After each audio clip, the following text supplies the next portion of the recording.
Good evening, everyone, and welcome to the regular meeting of the City Council Indio Water Authority. It is 5. I'd like to call this meeting to order. And Ms. Sanchez, may I have roll call, please? Councilmember Miller. Here. Councilmember Ramos Amit. Present. Councilmember Ortiz. Present. Mayor Pro Tem Furman. Present. And Mayor Holmes. Present. Do we have someone here for the or online to give us an invocation? Yes, Mayor, we have Andrew Sanchez from Destiny Church on Zoom. Terrific. Hello, can everybody hear me? Just want to confirm. Yes, we hear you, Pastor. Perfect. Let's pray. Thank you, Father, just for the leaders that have been selected by your people to function in the roles that they've been called to. Thank you for giving them divine innovation to continue to bring solutions to whatever challenges that may be presented in your community. Thank you for using them to bring just a contagious unity within the community. Thank you for using them just continue to advance the city of Indio. And we just thank you for the people involved and all those that also contribute to just making that city just that much better. Bless this time together. We lift up this meeting to you. In your name we pray. Amen. Amen. Okay, please place your right hand over your heart and repeat after me. I pledge allegiance to the flag of the United States of America and to the republic for which it stands, one nation, under God, indivisible, with liberty and justice for all. Amen. Okay, the report on closed session, City Manager? Thank you, Mayor. The meeting in closed session was confined to the items listed on the agenda, but there's no reportable action. Thank you. And now, favorite part of the evening, Youth Advisory Council. Hi, good Floor is afternoon. Good evening, members of City Council. Since the last City Council meeting, the Youth Advisory Council has been busy discussing volunteer opportunities, organizing fundraisers, and also planning socials. We have successfully completed our first street cleanup on Avenue 46, which is the street that runs in between Indio High School and the Teen Center. Our members are committed to the beautification of the city of Indio, which is one of our main focuses this year. We also had the pleasure of meeting with the Deputy City Manager, Mr. Scott Trujillo, at our last Youth Advisory meeting. He spoke with our members about the possibility of having a vote in regards to the agenda items. Although we are honored to have the opportunity to have a vote and represent the youth in our community, we also understand that there is an enormous responsibility to have a vote on every agenda item. All of the youth advisory members agree that they still want our voice to be heard in regards to the agenda items that affect the youth in our community. We would also love the opportunity to work hand in hand with the city council members and give our recommendations on agenda items that affect the youth. Some examples include the parks, murals, and community events. Another example would be on today's agenda, item 8B, where we would like to give an approval recommendation for the monthly downtown events. These kind of events would draw the community downtown and also promote local vendors. I would like to thank Councilmember Miller, Councilmember Ortiz, and Councilmember Furman for bringing up ideas in the last city council meeting on how we can be more involved in our community. Our group wants to be of assistance and be seen in our local community as a resource. We like the idea of working with the explorers on local Indio events, and I also personally submitted the application for the Sunline Youth Advisory Board based on your feedback. If you have any suggestions or volunteer opportunities, we're ready to be of assistance for you guys. Thank you. Thank you. Very, very good. All right. I'd like to have you here. Okay. Next item, item number 6, report on City Council external, internal boards, commissions, and committee meetings. We'll start with you, Councilmember Miller. Thank you, Madam Mayor. One of the meetings I was with you, the East Valley Reclamation Authority. We had an update on our water treatment plan and the process that we're looking at of hopefully coming up with the initial RFP that was going to go out to be able to look at if we're able to spread water and or inject it into the aquifer to fill back up our aquifer for the extra water that we are responsible for. So that looks very promising. Looks like we'll probably be doing that first part of next year, and that'll be able to move forward with that project and hopefully get some good results on how we can utilize some of that recycled water to be able to utilize for potable drinking water or get it back into the aquifer to to help raise up the aquifer a little bit. Also at Sunline, I was there today. We had our 6th annual art presentation. We have 6th graders that come out and they do artwork, and we pick one of them. And then it's wrapped around the bus. It came out today. Lauren Skyver and I did a little video on it. Unfortunately, everything's virtual. Usually we parade the bus around, but it will be traveling through the city of Indio. Unfortunately, like I said at the last meeting, when I was going through the parking lot there at Sunline, there was nothing but buses there from Indio because they don't have enough drivers to be able to do the routes. They're in Schedule 2 now. And I was just amazed at how many buses actually Sunline has a part of their fleet, but at the same time, how many of those buses now are no longer on the street because we do not have people that want to be able to drive them or are capable of driving them. So if you know anybody out there looking for employment, Sunline is a great organization you can join, and it has many opportunities right now to be able to help us out and at the same time help out your community. So please look up on Sunline. And then the last one, I was at the VFW Post 3699. We were honoring Hunter Lopez. His family was there again to accept the honor on behalf of the city, the Senate, the federal government, and the VFW from all over the region, kind of thanking him for his service and at the same time honoring. It was an honor to be there and sad at the same time. But it is great to see the community rally together around a true Indio hero. And he will always be in our prayers along with his family. But it was very touching to see the amount of people that really came out to support them from all over Southern California. So very great to see. And so honored to be there. So Madam Mayor, that's all I have. Thank you. Okay, that's quite a bit. Thank you. Councilmember Amit. You're muted. Thank you, Mayor. I have no report this evening. Thank you. Councilmember Ortiz. Thank you, Mayor, and welcome everyone, and thank you for joining us today. First of all, I'm glad to hear that our Youth Advisory Council will be working with us to give their opinions on our agenda items. I'm really excited about that, and I think it's going to be a great opportunity for all of us to work together. I was excited to see today youth groups practicing on Miles Park at our new soccer goals, and I also saw the new installations getting finalized at Dr. Carry-On Park. So thank you to our staff for completing some of those projects for us there. This morning, I attended the board meeting for the Coachella Valley Economic Partnership. They are currently working on the 17th annual Greater Palm Springs Summit, which will premiere on Thursday, November 18th. They are also working on the grand opening of the Palm Desert iHub, which will be open Wednesday, November 17th. They're also recently helped COD get into the consortium for the Lithium Valley. This will be part of an effort to keep the battery research and production in our area from any lithium extraction at the Salton Sea. So we want to keep those jobs local, any manufacturing and research jobs that could possibly come from that lithium extraction. I also attended the Coachella Valley Association of Governments Conservation Commission. We went into a bit of history of conservation in the valley, which started with the Coachella Valley Fringe Toad Conservation Plan in 1986, and then led to a more recent multiple species habitat conservation plan, which protects 11 birds, 5 native plants, 4 mammals, 3 reptiles, 2 insects, and 1 type of fish in our valley. Some of the ongoing threats to conservation continue to be off-road vehicles in protected areas and invasive species of plants. Another issue is that because climate change is pushing animals to different areas and habitats, they are now doing the research to adjust the multiple species conservation plan to account for those changes. So this will be a new project called Creating Climate Resiliency, where they will reevaluate vulnerable species and conservation areas, as well as predict species movement and distribution in the Coachella Valley. We also approved the purchase of 1.2 acres of preservation for preservation in Thousand Palms and 70 acres near the Salton Sea. The 70 acres near the Salton Sea include a lot of tamarisk plants, which they will work to remove. And so tamarisk is a large invasive species that takes up about 200 gallons per day from our aquifer and from other native plants in the area. I also attended a 2x2 meeting with Desert Sands Unified School District, where we discussed some new traffic issues at Shadow Hills and Desert Ridge Academy. There are new state requirements coming in for school start times that have caused some congestions in the morning. So our staff is working with the district to research some quick solutions to the congestion on Avenue 49. Sorry, 39.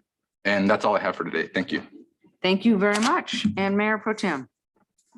All right, good evening. Good evening, everybody in attendance and watching online. I did have one meeting. I had a 2x2 as well with Councilmember Ortiz and Chief Washburn and some of the district staff and discussing some of those issues and some of the solutions that we're going to come up with for some of those challenges we have in that area. Also, this morning, I attended the Coffee with a Cop, and I could say coffee with cops because I went to 3 of our Starbucks locations and had coffee with multiple officers and had some good conversations with some of our officers as well as some of our constituents, and really good stuff. And also got a coffee mug from our police department, so I could add that to the collection of my hundreds of coffee cups. But it was a great event, well put on. The public was excited when I went to these places. So thank you to Indio Police Department and staff, support staff, who was part of this event today. And also, Councilmember mentioned, Ortiz mentioned the art project going in at Dr. Carrion Park, Sarbala K, and it's actually by a world-renowned architect, Francis Quere. And if you notice, the installation is still is almost complete, but it's beautiful artwork, and you'll notice it is from our Coachella music festivals. And so it's going to be exciting when we do a ribbon cutting there, invite the community out and allow our youth to take some photos and post them all over social media. And that's just going to be another way that Indio is recognized worldwide, not only for our festivals and our day festival, but also for our city and public art. So thank everyone who was part of that. It was a challenge during the pandemic, and our staff and art commission worked diligently to get this done. And it means a lot to that community. For reasons unknown, or maybe I wasn't there, that community's went through some challenges and has been underserved, so to speak. But through our council and staff, we've been able to get the Grand Marketplace off and running. As construction started last month, and Hagen Company, they're moving with that project. We had some infrastructure projects going in that community. We've done LED streetlights. We've done landscaping. We've done sidewalks, landscaping at the park, and now this art project.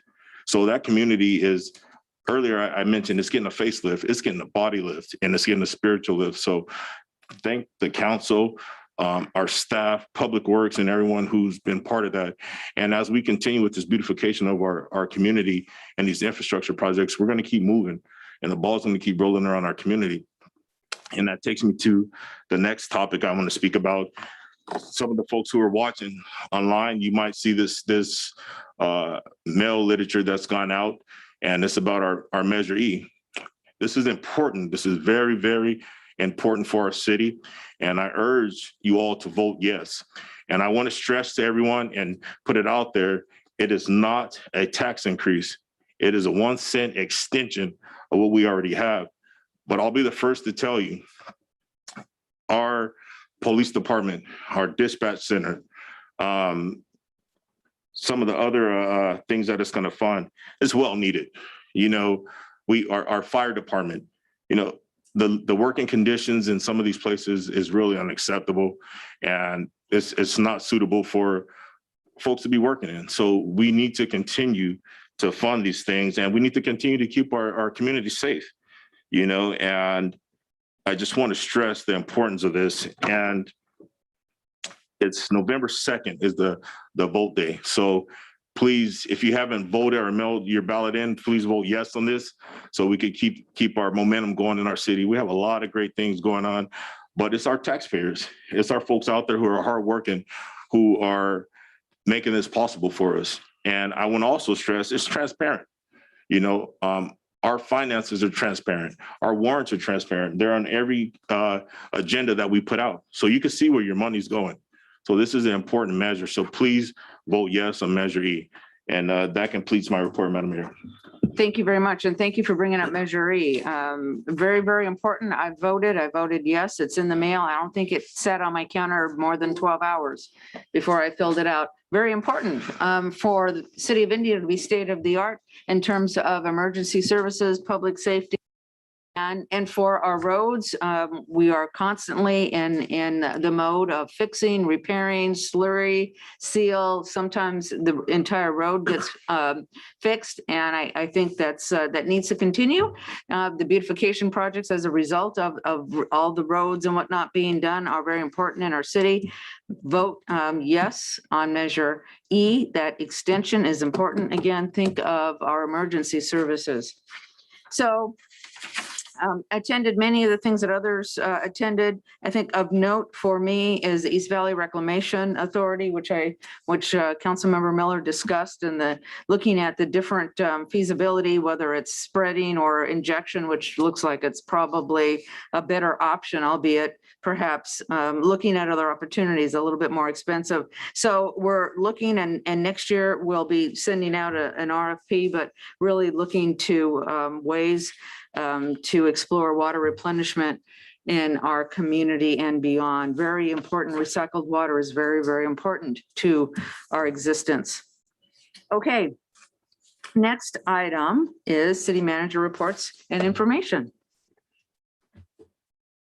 Thank you, Mayor. You both mentioned Measure E, and we certainly encourage residents, voters to participate one way or the other in that election.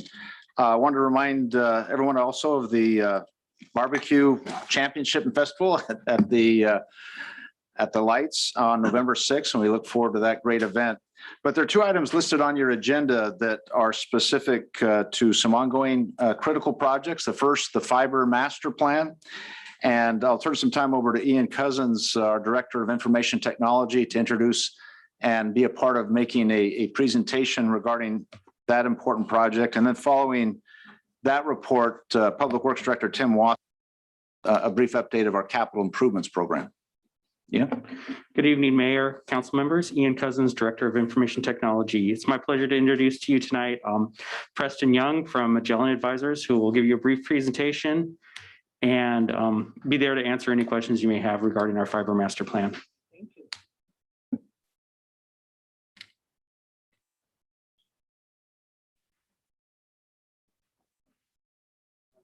Yeah, he'll be on Zoom.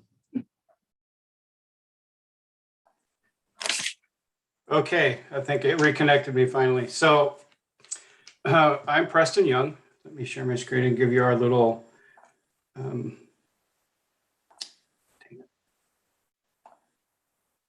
wrong button. I'm sorry, I don't know what's going on with this. Oh my goodness, sorry about that, guys. We'll be brief. So my name is Preston Young. I am the project manager. There, you can see it now. I work with Magellan Advisors, and we were hired by the city to come up with a fiber master plan. And so in tonight's presentation, we're just going to talk about kind of who Magellan is, the people that will be working on the project, kind of what the project goals are going to be, and then the work plan that we have that will get us to those goals, and then the timeline that we have laid out. And then at the end of it, we'll have some question and answer time. So Magellan Advisors, we are a nationwide broadband company. We do broadband planning. We do design engineering. We can do turnkey implementation, which means we can do all the construction management, engineering, permitting, everything that we need to do. And we can also do funding and grants. We can help you try to find federal monies. We can help you try to find state monies and ways about getting some of that money. Currently, we've worked with a little over 400 different municipalities and like utility clients, like some power co-ops and things like that.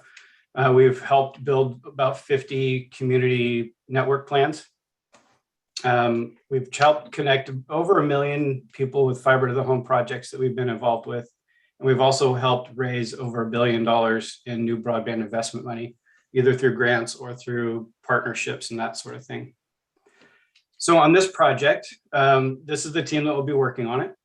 Joy Wolf, who some of you might know, used to be the CIO in Santa Monica. He is our the executive for this project. I'm Preston Young, the project manager. I also do a lot of the high-level design engineering sorts of things. Greg Lauderman does a lot of our outreach surveys, economic development type analysis. Greg Whalen does a lot of different analysis, especially when it comes to incumbents and where they're providing and what kind of services they're providing, and finding holes and gaps in that. Melanie Downing, who is actually on the call with me tonight, she is our project management analyst, and that means she keeps us on task with everything. She helps evaluate all the numbers that we come up with. She helps keep us on track, on time, on budget, and making sure everything's moving forward. Dave Brevitz, he does all of our policy type work, governance, and he's very experienced. He's nationwide. He works around the world. He's consulted with different governments and trying to help them come up with broadband strategies. Mike Johnson does all of our wireless technology and implementation and design work. Matthew and Al will be in the background, but they do all of our GIS work. So any information that we get, we put into a GIS format. And then at the end of the project, the city will be getting all of those files in GIS format. So the project goals that we have are here. We're going to try to develop a greater understanding with residents, businesses, and other government entities. And kind of what that means is what do people need? There's two ways of looking at it. One is where are people at now? Where are we falling short? And then kind of what do we need to prepare for? In broadband, there's a lot of emerging technologies coming out that everybody, especially municipalities, when you want to do smart city things, you have to be prepared for those things. And we'll engage and educate different groups. We'll be working with Ian and team, and we'll be coming up with who are like some of your anchor tenants, who are some of the people that need to know or want to know what's going on, and we'll help educate them and try to get everybody to kind of understand what broadband is and why is it so important. And we'll just kind of skip down. I'm trying to keep this a little brief. So we'll be creating a structured evaluation. And when we start going through all the different things that we're going to be working on, where are we at? Where do we need to be? Different policies, different, is there a way that's going to make it work? What financial type of model and what business models do we need to get so we can have that? And is it going to be feasible? Or how do we make it feasible? And then analyze the implementation scenarios. We kind of go through everything, and then we'll work with Ian and team and come up with, what are the goals of the city, and make sure that the plan we come up with is the plan that the city really wants, and then we'll help. And when we're done with the plan, we don't just, say recommend you to do a certain thing or two. We actually come up with a plan and like a step-by-step process on how to do it. So that's kind of what Magellan does. It's a little bit different. So the actual work plan, there's 7 different kind of stages in it. The first one will be current and future needs assessment. We'll interview, city departments and key staff that kind of have their pulse on what's going on. Where do we need? Traffic usually has a really good, input as to what future needs are. There's a lot of traffic controls. There's a lot of different camera systems and things that, for public safety. Then we'll go into some inventory. And that is, we find out what needs the city own. Do you have conduit that can be used? Do you have old abandoned water lines that we could use? Do you have, what do you have currently for fiber laying around the city now? Is that possible to use, and how much of it can we use? The non-city owned broadband asset is, we try to deal with all the private players. There's also some federal people. There's, county, there's state that might have assets that we could use. We try to go through all of that, and we try to figure out, what does everybody have? The more assets we can find that we can use, the better and cheaper we can do plans, the faster we can implement those plans. So it's very necessary for those things to happen.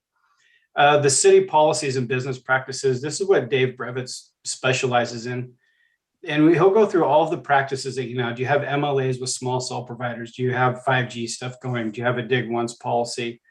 do you have different agreements with land developers in a way that they can benefit the city as they're doing their work? Conduit to every home or conduit along in the right of ways. Any other company that might be working in the right of ways, how can we set up different policies so those things will be far more beneficial for the city? And after we get all of the needs kind of figured out, once we figure out, what people have, where we need things, then we kind of try to help connect all the dots. And that's what we call gap analysis. We need fiber over there. We don't have it. How do we get it there? Well, we need to figure all that out. And a big part of that is balancing the risk of just building and just paying millions of dollars to build stuff versus kind of the return on investment. How do we get it into budget? How do we get it so it's going to work? Is there partnerships? Is there ways to make it work? The feasibility analysis kind of goes along the same lines, but it's far more detailed as into the entire program. What is it going to cost? What are you going to get out of it? What is going to be your CapEx? What will be your OpEx? How do those things work? And then the last portion of it will be actually drafting the plan and coming up with we'll work with Ian and everybody involved and come up with, okay, this is the plan that the city needs. They sign off on it, and then we finalize it, and then we can do presentations with that afterwards. This is the timeline. It's in September, we're starting, and it's an 8-month project, so we'll have it finished by April. These are the different milestones that we have as we're going through. I can leave that open if you guys have questions about it. I don't want to just gonna waste time going through each of those things, but the milestones are the important things. So when we're talking about a plan in order and making sure that it's going to be, going forward and not kind of stumbling, Melanie will make sure that all of these things happen, all the deliverables, if we have, if you see the departmental interviews, we need to have those done by November, hopefully. And so we just had to make sure that we just keep everything on time. And I think it's really important that I'm an evangelist of broadband above everything else. I used to work in the private sector. I used to be the one that decided where did and didn't get built. And I am now on the side of, I really want municipalities. I really want residences that need it, they get it. There's all different kinds of people, and there's all different types of reasons of why the incumbents are not taking care of it.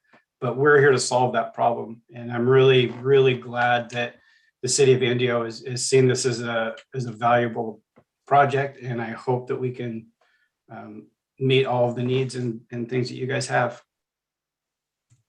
So that's about it. We have time for some questions. Council, any questions? I do. Please go right ahead. So thank you for the in-depth of your process, what you're going through.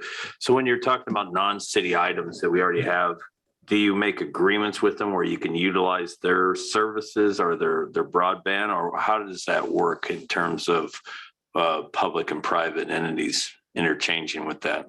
It kind of depends on the entity themselves. So in the state of California, it's actually been adopted federally, I believe. I haven't seen it in writing, but if there's an incumbent and they have conduit going down a street and they have more than one empty conduit, they have to lease it to you. They don't have an option.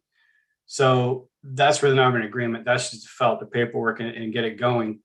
However, we have a couple of tools that we use. One's called Fiber Locator, and you can get on this website and people show you kind of what they have as fiber. Not everybody, AT&T and the big ones, they don't put their fiber on there, but most everybody else does. And so we can use that and we go, oh, hey, they have fiber that goes on this street. They have fiber on this street. How do we connect those? And we kind of help create those as part of the assets and figure out how do we connect all those two things together. Sometimes it's through partnerships. Sometimes it's through just leasing it straight out. There's a lot of different options. I don't know if that helped answer your question, but. A little bit. And then the second part of it is if you have already places like Starbucks and the other ones, obviously you have to jump onto their website. Are those classified as part of the assets? And then how much of it is really fiber these days compared to the small cell towers or cell towers that actually have the capability, like you see that they're making the use of in a lot of these areas on like light poles or street light poles? Absolutely. So like Starbucks stuff, that's really not an asset that we can use. However, when you start talking about wireless and fiber, wireless is kind of a misnomer term. It's more like wireless just from your cell phone to the tower. As soon as it hits a tower, it has to go onto fiber. Fiber is the only thing that can handle that much bandwidth to handle so many different cell calls and, you know, data streaming and people watching videos and stuff. So wireless is a huge, it's really, really, really growing.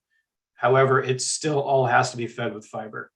I used to work at Verizon, and every small, 5G site that we built, especially up in like Sacramento, I was a part of that project. And, you still need 8 fibers for every 5G small cell site because there's so much bandwidth that goes through it. So every one of those, and 5G is so much shorter than 4G that you just need a lot more of it.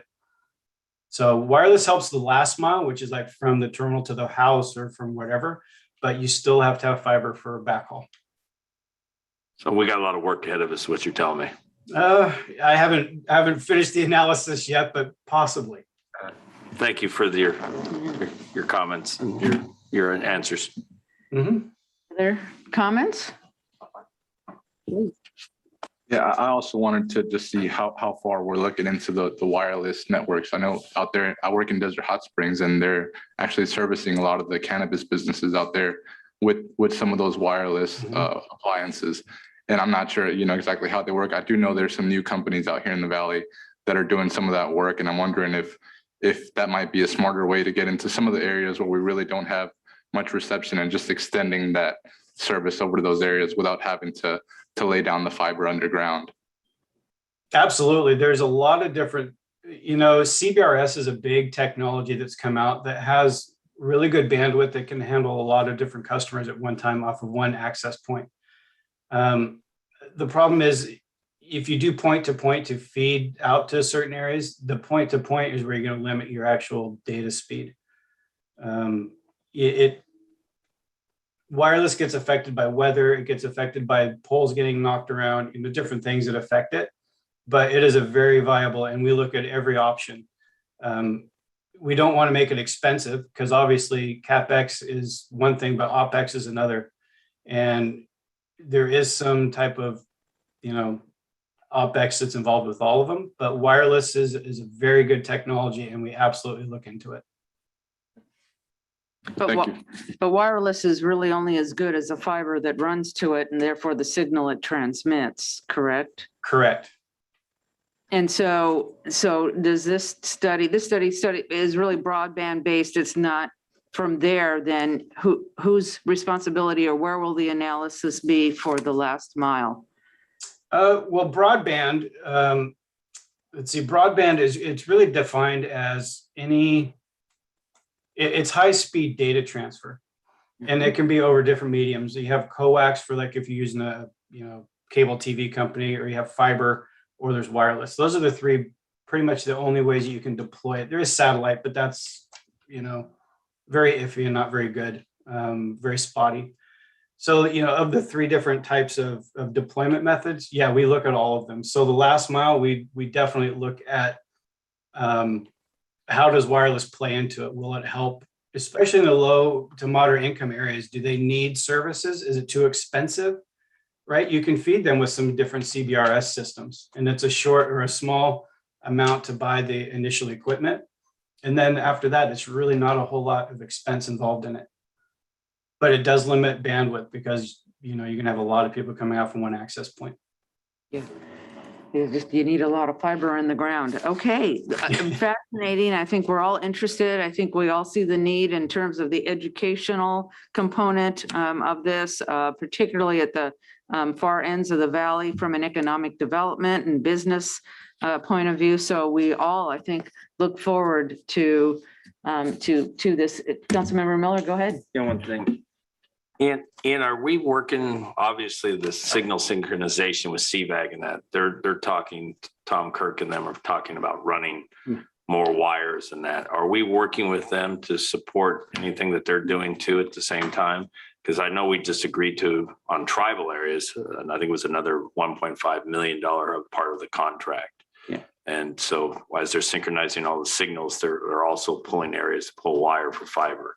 That was my understanding, was that there was going to be fiber pulled along conduits through the synchronization project. Okay, and they're aware of that and working with CVAG? I believe we have given that information to them, but Okay. Are you working with CVAG on what they're accomplishing right now? We will be, yes. Okay, thank you. Significant portion of the background. Okay, would the Youth Advisory Committee like to make a comment about the need for fiber broadband services? Sounds good. Yeah, you got it. I think we all, that sums it up very well. It sure does. It sure does. Okay, thank you. And thank you for your time. And there's the end. Thank you very much. We look forward to this kicking off, and we look forward to hearing the different milestones and ultimately the analysis. Item number 7B. Absolutely. I'm sorry. You're very welcome. Tim, you're up. Excuse me.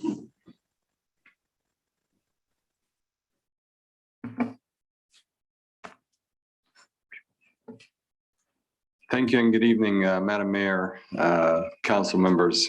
Tim Wassel, Public Works Director.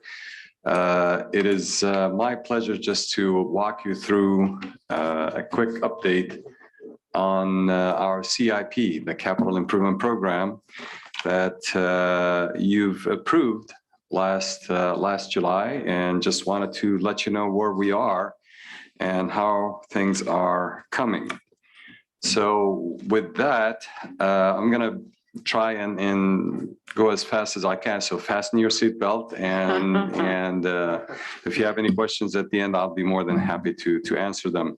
The very first project that I wanted to just update you on very quickly is the Public Safety Campus, and our Deputy City Manager had previously given you an update on that.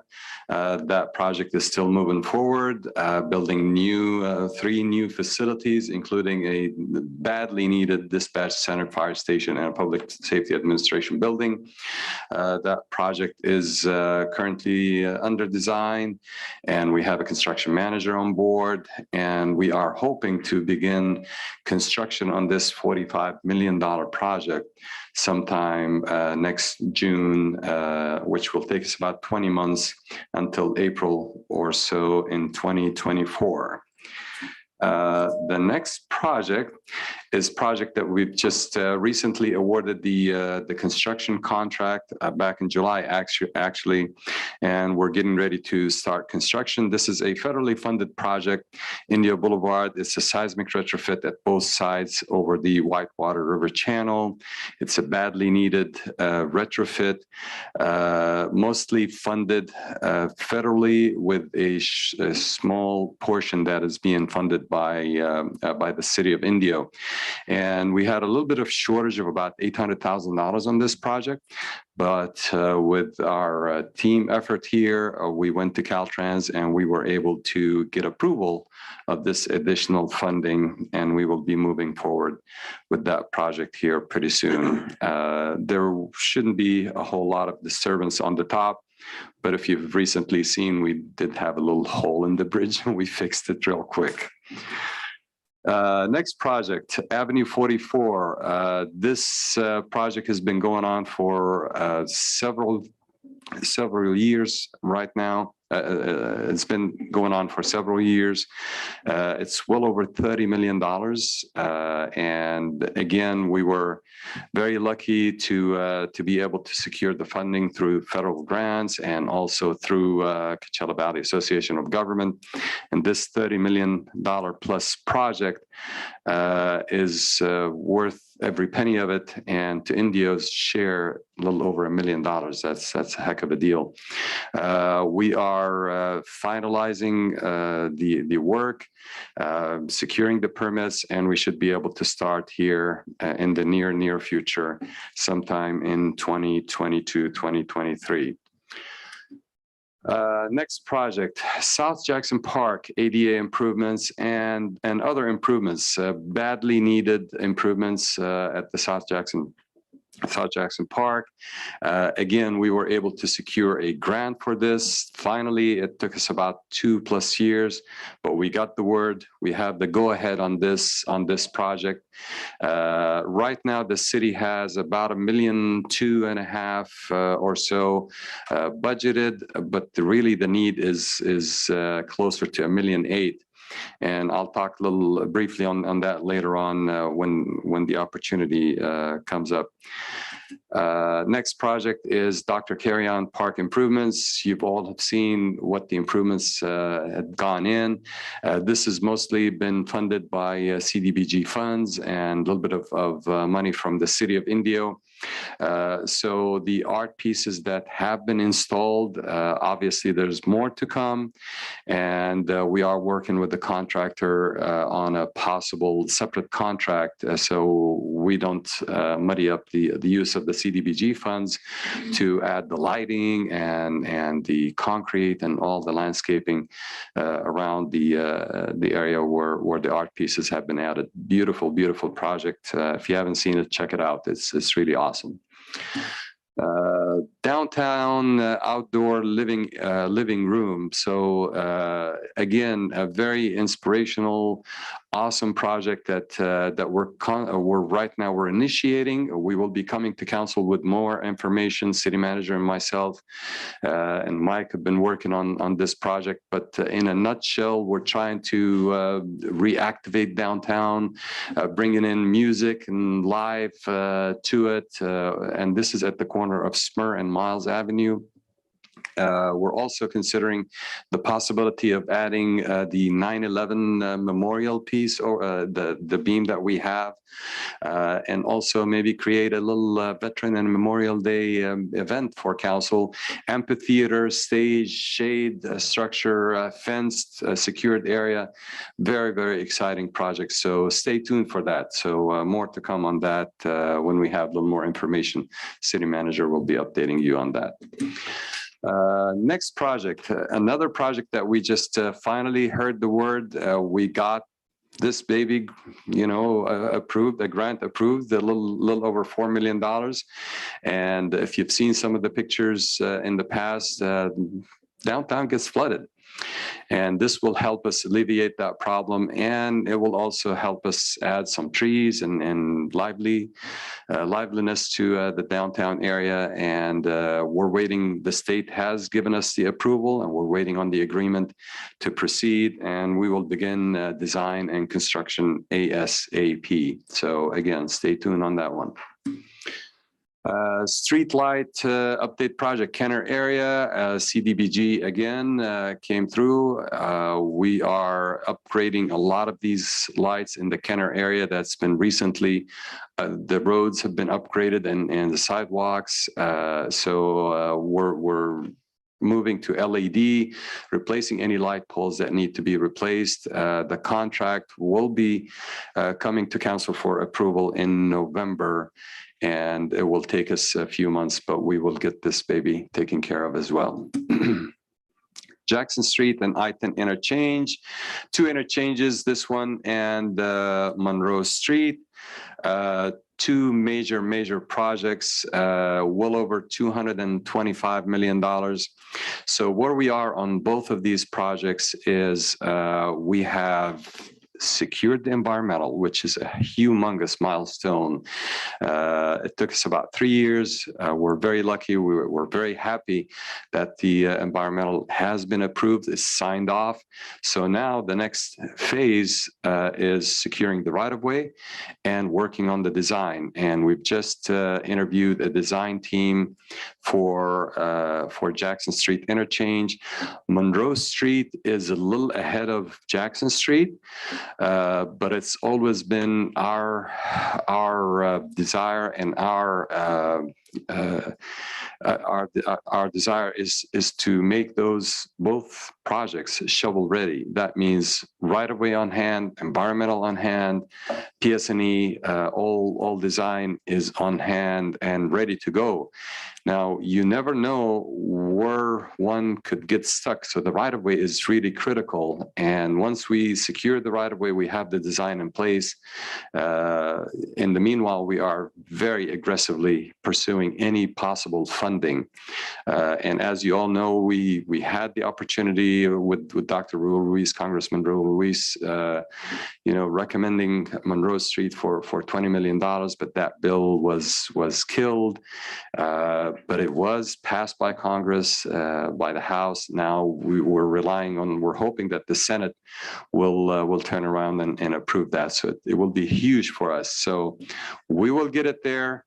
We're looking for you to help us in getting the funding and get those projects approved. Now, once we have all of that in hand, we are looking at other opportunities, and we're looking at innovative and progressive ways to possibly look at things that will make the cost a lot less. So also stay tuned on both of these interchanges. Very exciting stuff. Shields Road, finally, this is moving forward. It's a small segment that will finally connect to Highway 111. We are in the process of, most of the design has been done on that project. We have a little bit of right of way to acquire, but we think that we can get it taken care of and move forward with the construction and add that signal and punch through and connect Shields Road.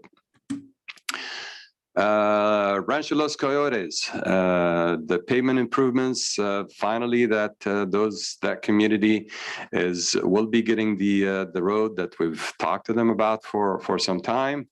We are finalizing the design. We have not begun the design on this yet, but we're also reaching out to our friends at the Coachella Valley Water District to make sure that there are no water line needs, so we don't go in and put in all the improvements and everything, and then they come and say, well, we need to tear it all up and dig it up. So we're working on them. $1.6 million is what this project is worth, and hopefully we'll be done with it here in the next year and a half or so.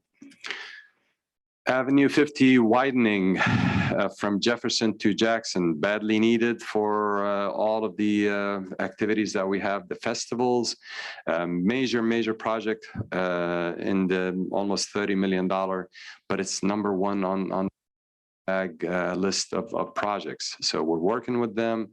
We're working with the city of La Quinta. We're negotiating contracts for design and feasibility studies and what have you. This project will take a few years, but we will get it done as well. We got Madison done. We will get this one done. Jefferson Street widening from Avenue 38 to Avenue 40, badly needed project again. Council had talked about it for some time. This is also a project that CVAG will fund. So we're right now, all what we're going to be able to do is just investigate, what the project needs are, the feasibility of the project, and then we'll slowly get it going and get it designed, and we will get it built as well. Avenue 52 improvements, again, this helps our festivals, so we will do a study on it. We'll find out what it will take to get it done, and again, if there's an opportunity, we will go to CVAG, but it's a lower priority on CVAG's list, so most likely this will be funded by the city of Indio. Now, this is a major project, and I believe this is the link that I need to be clicking on here somewhere to open up a bigger map. Did it go through? Oh, here it is. Okay. And if I can we zoom in, Matt Herrera back there? Oh, here it is. Okay, great. All right. So you see all of these beautiful lines between solid yellow, solid blue, hashed blue. Okay, so this is a major project. The city council had authorized us to move forward with about 6.4 million. worth of improvements. So I have that budgeted, and that's between Measure X money, SB1 money. So we're moving forward, but then we started to realize very quickly, last year, because of COVID, we couldn't do any projects. And we skipped 1 year, and that year was a really costly year for us. And the roads that we were not able to maintain and slurry, in a simple case of a slurry, now many of these roads have become requiring more intensive work like grind and overlay. So we looked at what are the opportunities and the availability of funds that the city we currently have. This is very important that we do a little bit of catch up. So we're coming to you with the economy of scale, and if we can put out a project, we currently have the opportunity to do more slurry and to also do a lot more grind and overlay. And as you can see, there are a lot of areas that we need to catch up on. So we currently have approval of $6.4 million, but we are asking the city council to authorize an additional $7 million and get caught up. And talking about Measure E, without Measure E, I can't do any of this work. So this is a shout out to our residents. I too voted, and I voted yes for Measure E. So with council's nod, I'd like to go ahead and bid out the grind and overlay. And if I know that council will be supportive of an additional $7 million, that will help us a lot. So I'm hoping that we have a nod from you to authorize the additional funds. We will bid out the project. We don't know exactly how much it will be, but at least I want to know from council that you're okay with us, going with the additional funds. You can always opt out if it's too much and ask us to bid it differently. But at least I want to know today that you're okay with us moving forward with the additional funds. Fair enough. Okay. And that map is available at the city manager's office, and we'll be happy to make it available to you. And it has the list of all the projects that you've been talking about, and then some. So solid yellow is slurry, solid blue is grind and overlay, and the hashed black and blue is proposed additional grind and overlay. We'll also pick up many of the parking lots. I wish I can just maybe scroll down a little bit. There you go. Okay. So you see the area here on the right-hand side, downtown parking lots. All of these parking lots, we actually started, if you can see, right across the street. We're rocking and rolling. So major project. All right. With that, if we can go back to the normal slides. Okay, next project. Here, citywide median beautification. If you've noticed, there are several medians that are just empty. On Highway 111, Avenue 42, across from the Home Depot, Jefferson Street, India Boulevard, a lot of these medians, it will lend a huge hand to the beautification of this city. So we are looking at a cost estimate to beautify them. Very simple beautification. If we have the water, we can make them lively and add plants and so on. If there is no water, we can always make them look a lot better. If you're familiar with, I'm very proud of the work that I've done back in the city of Indian Wells, but if you drive on Fred Waring Drive and see the hardscape that's done there, it is something that we might be able to duplicate here in the city of Indio, and very low maintenance cost, but very effective, and it's a lot better than just looking at blank medians. So that's stay tuned for this project.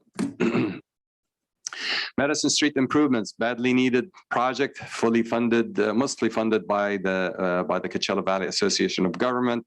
It will widen that area by the fruit stand and make that intersection full intersection and widen it and make it a lot better functional. We are looking to start construction early next 2022 and get this project taken care of, and it will connect all the way back to Avenue 48. Herbert Hoover Elementary School, again, badly needed sidewalks, mostly funded by the federal and the state, but there's some cost to the city of Indio.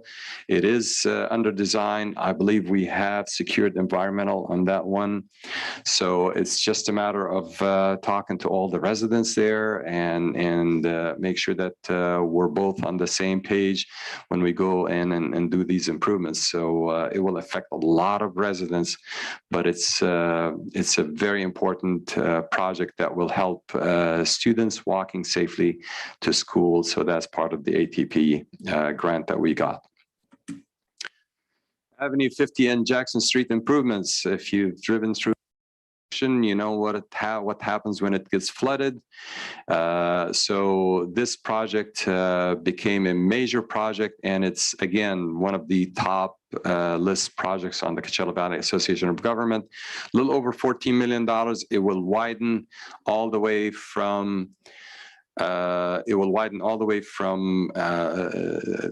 intersection itself will be fully blown up with a new traffic signal, but that intersection is in some condition, so we have to reconstruct it and then widen both ways on Avenue 50 and all the way from almost Avenue 49 down to Avenue 52. Major project. Our partners are the county and of course CVAG, and we will get this project going as well. We did secure a little bit of money on that one also. In addition to CVAG, there's $500,000 that we got from the state as well.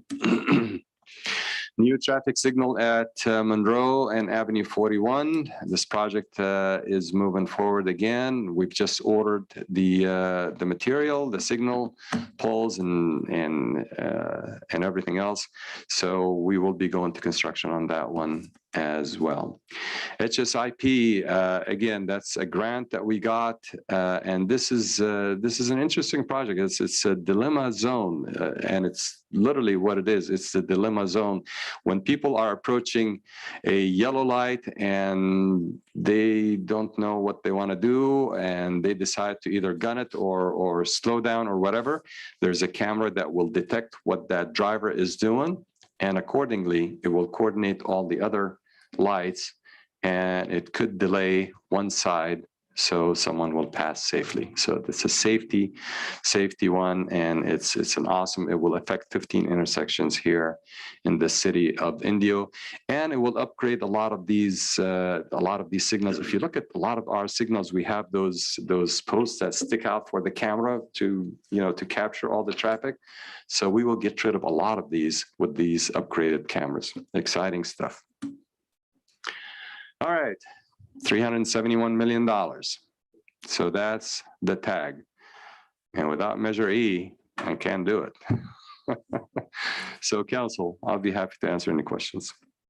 Well, you're going to be busy for the next few years. Just a little bit. Just a little bit. How exciting. And let me open it up to council. And first of all, let me suggest, would you guys like to, Youth Advisory Council, like to hang out, or do you need to go home and study or socialize? This has been very educational for you guys.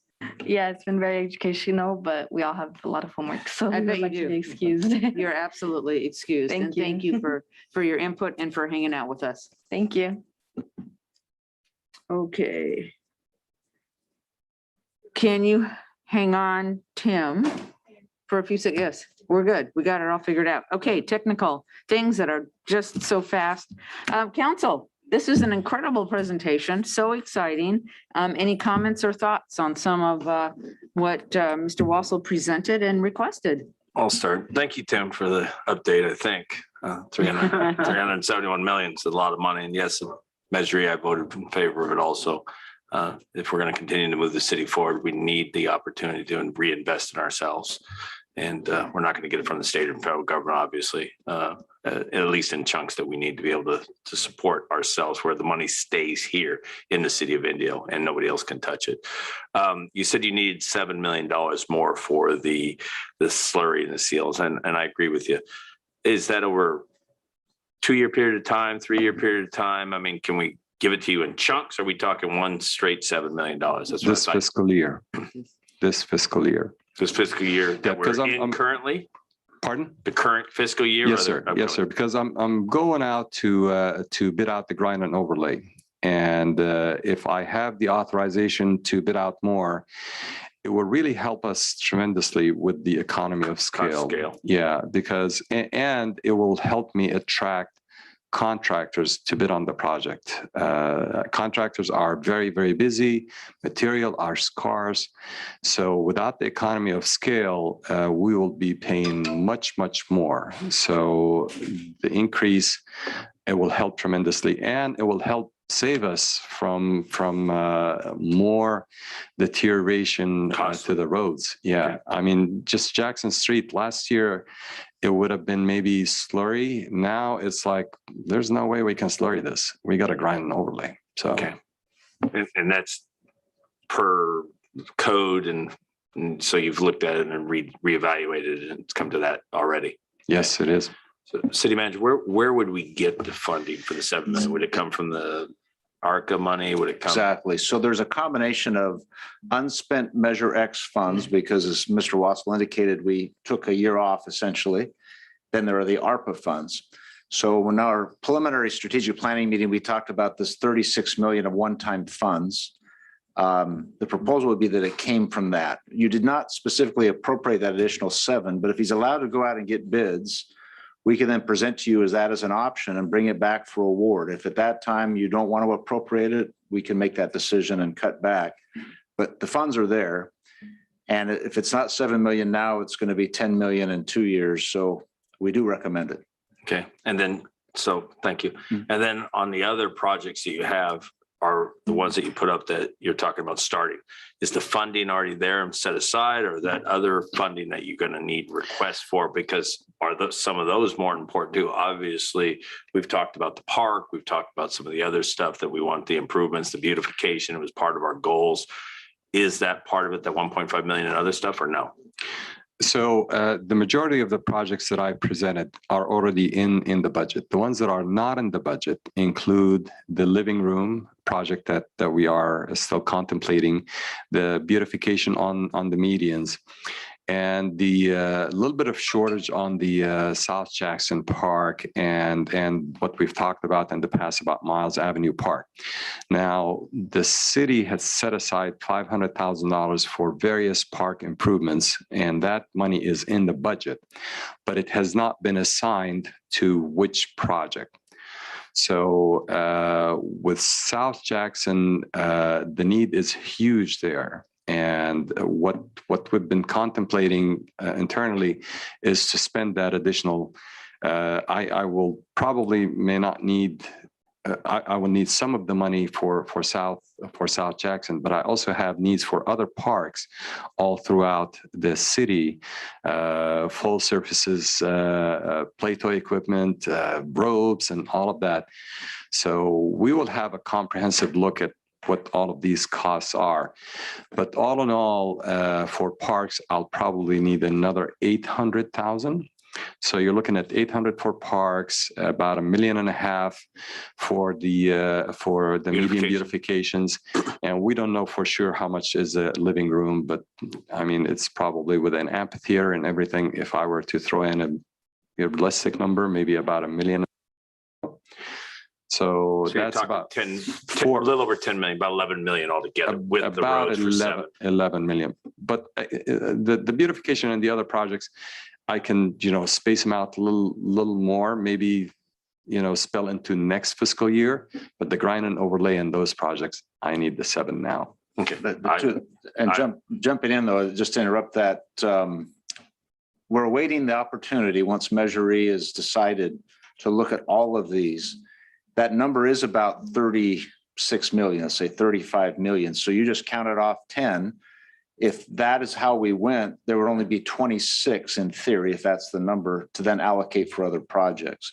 So fortunately, there is that lump of money to address to certainly handle that 10 and others. But we haven't decided that yet. That's kind of our next step. The roadway he'd like to bid so that we know what the cost is. We just don't know exactly. No doubt that we'll attract more bids and a better price and economies of scale. We won't know exactly that until we bring it back to you. So you still have another bite at that apple, but there is funding available for all of these that we mentioned. Yeah, I don't have any problem with it. The beautification, something we talked about, the park is definitely something we agreed to do, and you shouldn't be taking from other parks because this is overpriced. The scale of everything's gone up. I'll let the rest of the fellow council members in that talk, but I'm good with the 7 million. All we're doing is investing back in ourselves. That's actually what the money was there for, was to invest back in our community. So I'm good with it. And I would definitely also recommend that we also think about at least the $5 million in the past we've talked about for Monroe Interchange. I mean, Monroe Interchange is going to happen. And it's already happening. So yeah, we got to set aside some money for that too. Yeah. Councilmember Amit, did you have your hand raised? Yes, thank you, Mayor. I have a couple of questions. First of all, I want to thank Mr. Wassel for presenting this comprehensive CIP, including a lot of the projects that we've been talking about for many years. I am supportive of the additional funds to make sure that we do get the best price and move forward with these projects that are needed. The questions that I have are related to the interchanges. Mr. Wassel indicated that Monroe is much further along than Jackson. But I wonder, what is the timeline as to when the council will see the design alternatives? Because I think that's the point where we really kind of know what the next steps are. So the design alternatives were presented before to the city council, and the most desirable one has been selected already, which is similar to the interchange at Jefferson Street. But if you're possibly maybe aesthetic, that has not been. I'm talking about, like, is it going to be like the Jefferson one where we made sure to incorporate the gravel, the rockscape, the landscape and all of that? Yeah, thank you. So that has not been decided. We have been talking to the consultant, Michael Baker and Associate, and they actually, they're the folks that designed Jefferson Street. They are the ones that are designing Monroe Street. And we've actually just selected them to also design Jackson Street. And we've been talking to them about making a comprehensive aesthetic design for not only, something that's compatible between Jefferson and Jackson and Monroe, and also keep in mind possibly doing something with Golf Center Parkway.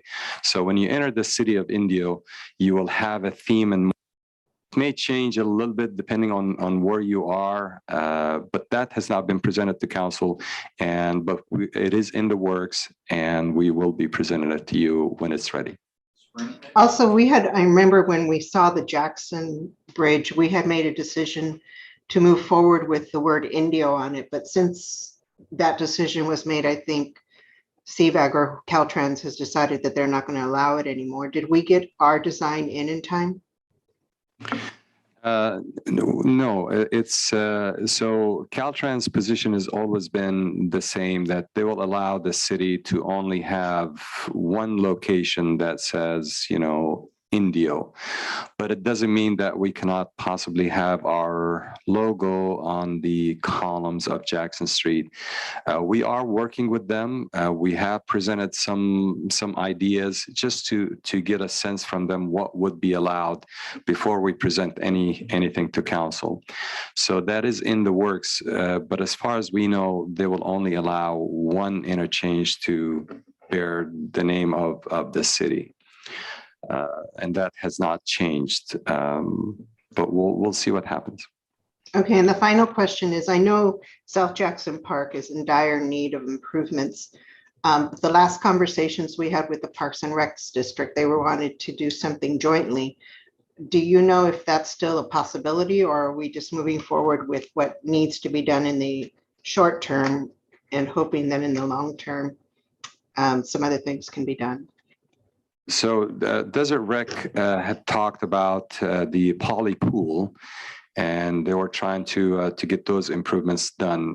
What we're doing is separate and apart from the area that's controlled by Desert Rec. The majority of the improvements that we're doing on South Jackson are ADA improvements and safety improvements, play surfaces, etc., and some upgrades. But regardless, hopefully, if the Desert Rec takes over and help us out, those improvements will be great improvements to the parks. So, but if they need that area, there's an area that they needed over by South Jackson Park. We can still dedicate that to them when they need it. Thank you, Mr. Wassel. That'll be all, Mayor. Thank you. Gosh, thank you. Any other comments? Councilmember Ortiz? Thank you for the presentation. We're really excited to see all these projects come forward. One question I had was on Indio Boulevard. I know, how far have we done the slurry on that one? Are we stopping like at Clinton at this point? Yes, I see Juan is nodding his head, and I cannot go forward without just acknowledging my team. If you give me just 1 second, this is a team that helped me do all of this work here. You know, between Mike Edgar, Josh Nickerson from NAI, Juan Raya, and Scott, honorary member here and project manager here, city manager. So thank you for this opportunity. Yeah. So yes, we've stopped at Clinton, but we do plan to continue on all the way to. Okay. Because it seemed like what you had on the map was a little further down than Clinton. So I just wanted to make sure that that's all going to be one completed roadway, right? If it's on the map, it will be done. Yeah. No, on the map it shows late. So it stopped. We're at Clinton, and then the map shows a little further down the line that it keeps going. Okay. But there's a gap in between those. So I just. Next year. Okay. All right. And another one, you know, the 7 million, you know, if it makes sense that it's going to save us money in the long run, I'm okay with that. The other question I had was more for city manager, was on the agreements that we had for Miles Park. So that one, I remember the approval of the Shields Road was on the condition that we would save 600,000 for Miles Park. And that's the agreement we had. So I think we should keep that in mind and not pull from at least that fund for the other parks. And I came in a little late on the budget process. So I don't remember a specific agreement. I do know we added another 500,000 that was kind of a generic money, like let's work that out later. And we want to bring that up at that next strategic planning session.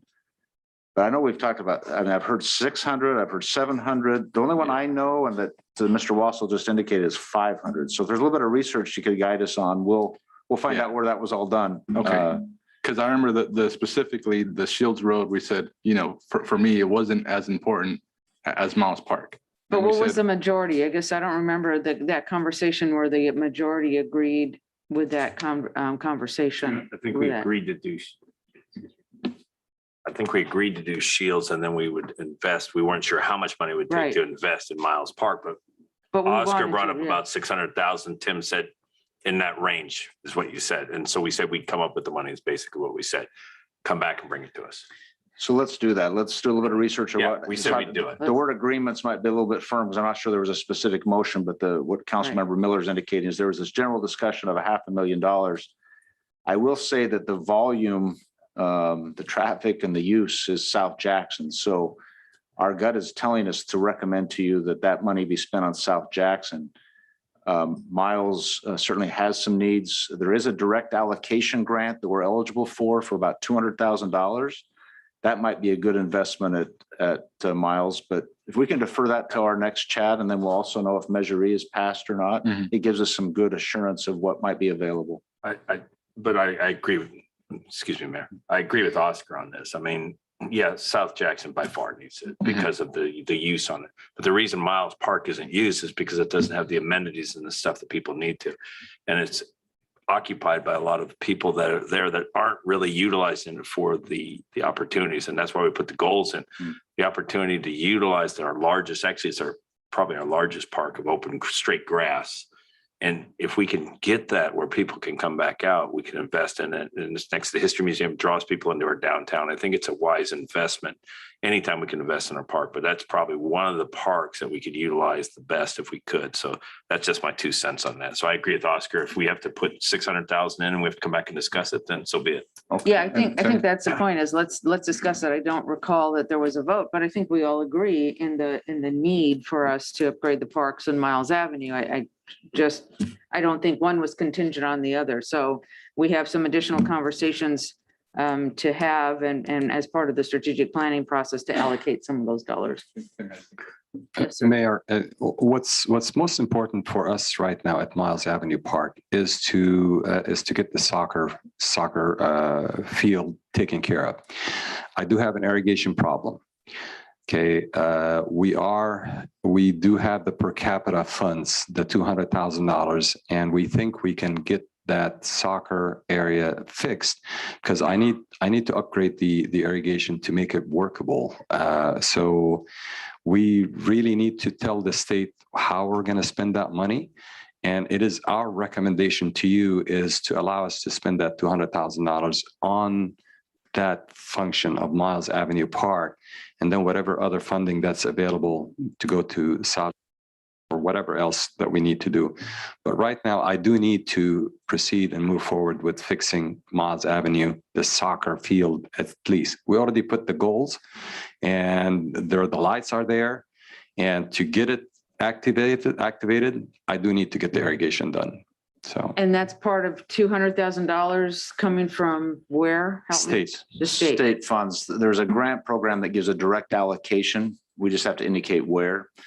I should have chimed in, as you're well aware, we're working with Desert Recreation District to evaluate all of our parks. How can they best activate them? And they're looking at a study to kind of dive in more thoroughly of how they can best activate. So we know the irrigation needs to be done, but there are other ideas. We'll have to wait for their report, but still in another 30 days, we'll understand what they're proposing.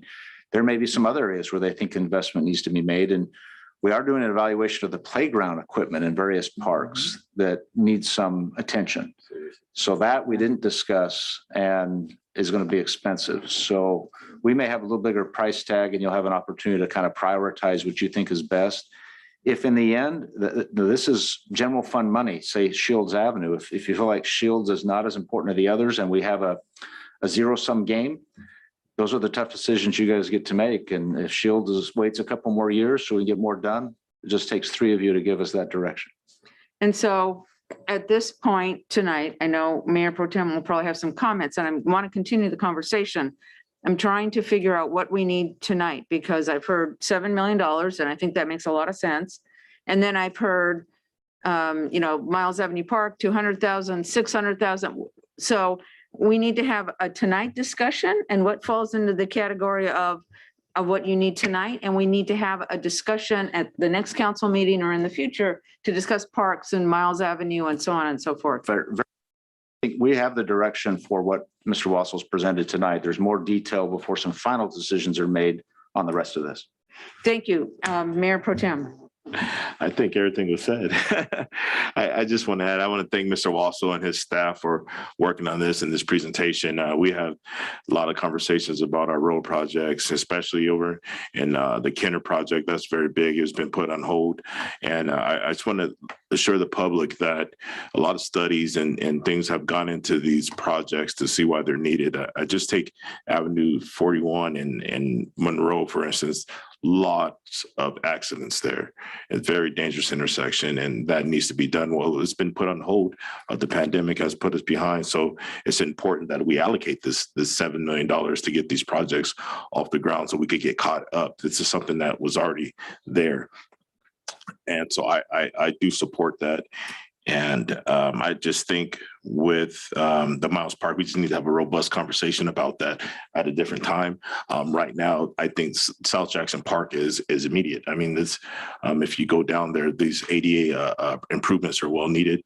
We have a lot of folks that come into town for tournaments and activities with our youth year round, and these things need to be done. So that goes without saying. So it's a lot of dollars, but Mr. Wassel is very great at what he does.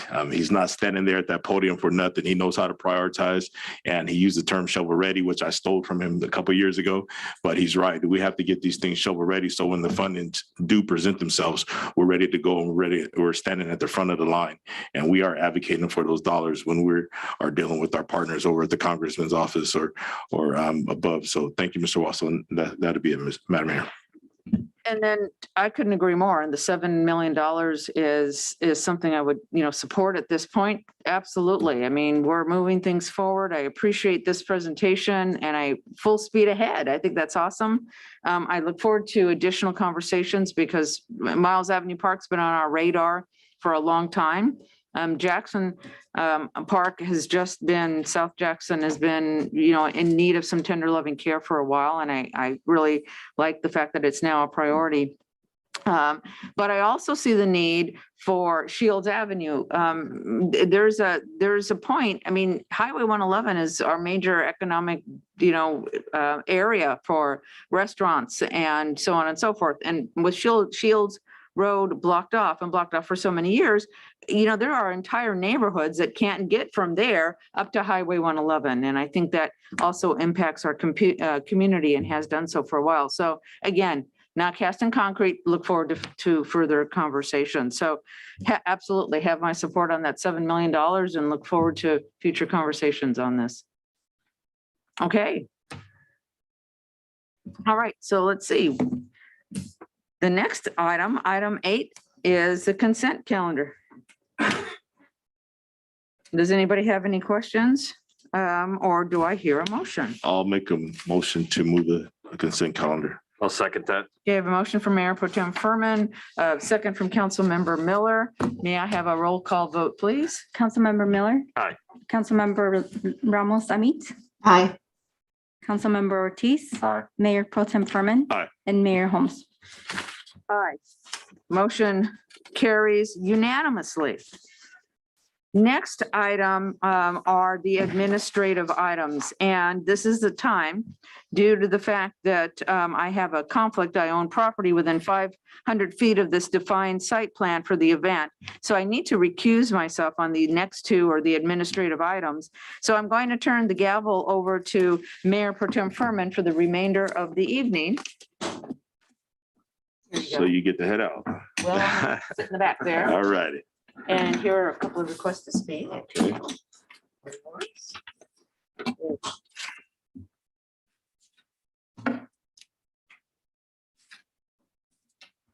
All right, I'll be taking over the meeting from this point on. Our next item is item 9, administrative items. And the first one is item A, and it's a request for qualifications for vendors and producers to produce monthly downtown alleviate and activation events. And Mr. Carl Morgan, our Director of Economic Development, will be handling this. Honorable Mayor Pro Tem, members of the City Council, Carl Morgan, your Economic Development Director. I have to say, wow, it's really great to hear Tim Wassel talking about activating and enlivening downtown and all of these exciting projects of paving and storm drain and building an outdoor living room. It's music to my ears. And thank you, Tim. Appreciate that. We're very excited to bring you a couple of back-to-back items on the administrative agenda to, as I said, enliven and activate downtown. It's something that we've all been talking about for some time, and with the leadership of our new city manager and council's vision for downtown and our downtown specific plan, this is really the time now to issue a request for qualifications. So we're bringing that forward to you. The goal is to really reach out locally and to vendors and promoters to go ahead and see what kinds of things that we can do, what kinds of ideas. We'll certainly talk to the YAC committee. That was really exciting to have them be interested in giving their input into that process.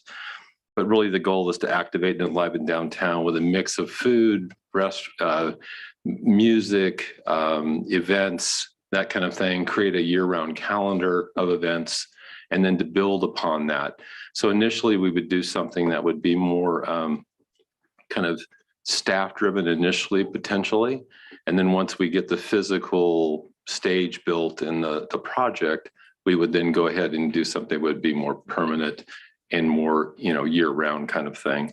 So I don't want to steal all the thunder. I wanted to invite Kayla up, our administrative analyst, senior administrative analyst, and she'll give you a brief staff report, and then we'll be happy to answer any questions you might have.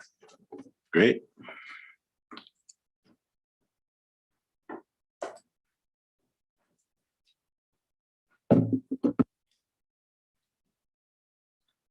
Thank you, Carl. Good evening, members of the council. My name is Kayala, and I'm the Senior Economic Development Analyst. The Economic Development Department is asking for approval to initiate a request for qualifications for vendors to participate in the monthly downtown events. And the purpose of this RFQ is to solicit third-party vendors who are interested in collaborating with the city to promote the new and upcoming downtown. The first event will take place in January of 2022 and continue until September of 2022 during the second Saturday of each month. These events will be free of cost to the public. Vendors and performers will be a highlight of the events and give them an opportunity to network with other businesses, residents of the community, and soak up the culture of Indio. The monthly events will take place at Smers Avenue and Miles Street, where the city is currently working on an outdoor living room space that city manager and director of public works mentioned earlier this evening, which will include a fully powered plug and play stage for musicians and entertainers to perform. The outdoor living room space will be like no other in the Coachella Valley, as shown in Exhibit A, B, and C.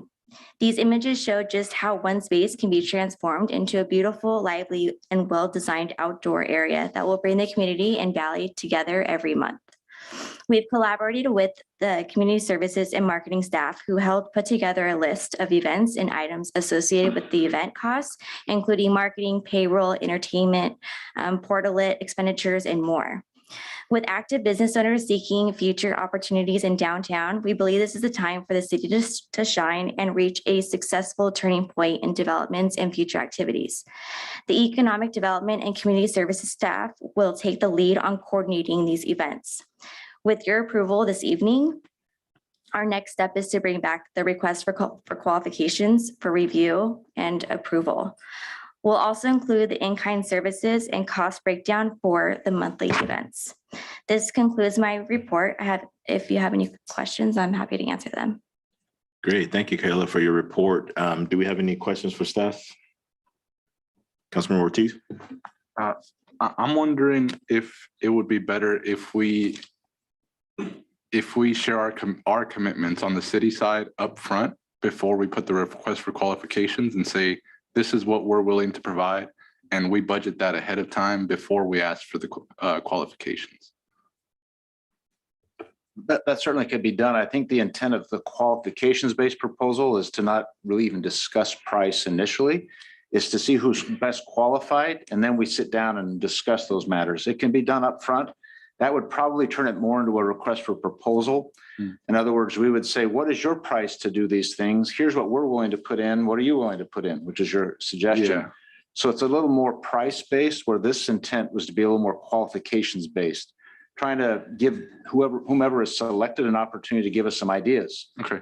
And then bring that back. So one approach is, as suggested, is we could bring these back to you to kind of evaluate and determine if that was the best approach. If not, we still have time. We have gearing up for January to come back and maybe do the more specific proposal approach. Okay, sounds good. Councilmember Miller? I'm good, thank you. All right, Councilmember Amit, do you have any questions for staff? No, I'm good at this point. Thank you. All right, I'll close it out by saying thank you, Mr. Morgan and your staff for bringing this to us. This has been a long time coming. This is actually, I know we're towards the middle, the end of our meeting, but this is exciting stuff. You know, we've been waiting a long time to create some synergy downtown, and this is where it starts. This gives our local promoters and local folks an opportunity to step forward and bring your qualifications to the table, bring them to the city so we can see who's qualified to hold these activities here in our community. And we're moving forward. When we passed our general plan, part of that was we're going to make some bold decisions, and we're going that route. And so I appreciate it. And with that being said, could I get a motion? Yeah. There's no I'll further make a comments. motion to approve and to release the request for qualifications for monthly events to enliven and advocate active the downtown community, activate the downtown community. I'll second that. And I got a motion by Councilmember Miller and a second by Councilmember Ortiz. Can I get a roll call vote, please? Councilmember Miller, Aye. Councilmember Ramos Amit, Aye. Councilmember Ortiz, Aye. and Mayor Pro Tem Furman. Aye. And that passes unanimously. And we'll move forward to the next item, which is administrative item 9B, and that's for funding an amount of $12,000 to Lucid Group for the Indio Rhythm Festival event in downtown Indio in November 2022. Mr. Morgan will be handling this. Thank you, Honorable Mayor Pro Tem, members of the City Council, Carl Morgan, Economic Development Director. This is the next item. One thing I wanted to do before I touch upon it is that while this is an event to activate downtown, it's not one of the monthly events. This is something that came to us an opportunity separately. It's really a great opportunity to add to our festivals and to do something downtown with respect to doing we were approached by a very passionate and award-winning group, the Luce Group, that wants to do an Indio Rhythm Festival downtown, bring Latin American music, jazz, food, entertainment, dance to downtown. They have, as you'll see from the presentation that Kayala will give, and them a lot of experience in doing this, a lot of connections, and really want to do an upscale, classy event in our downtown. So with that, I'll introduce, bring Kayla back up and she can do the presentation, and then they can come up and show you what they have to offer.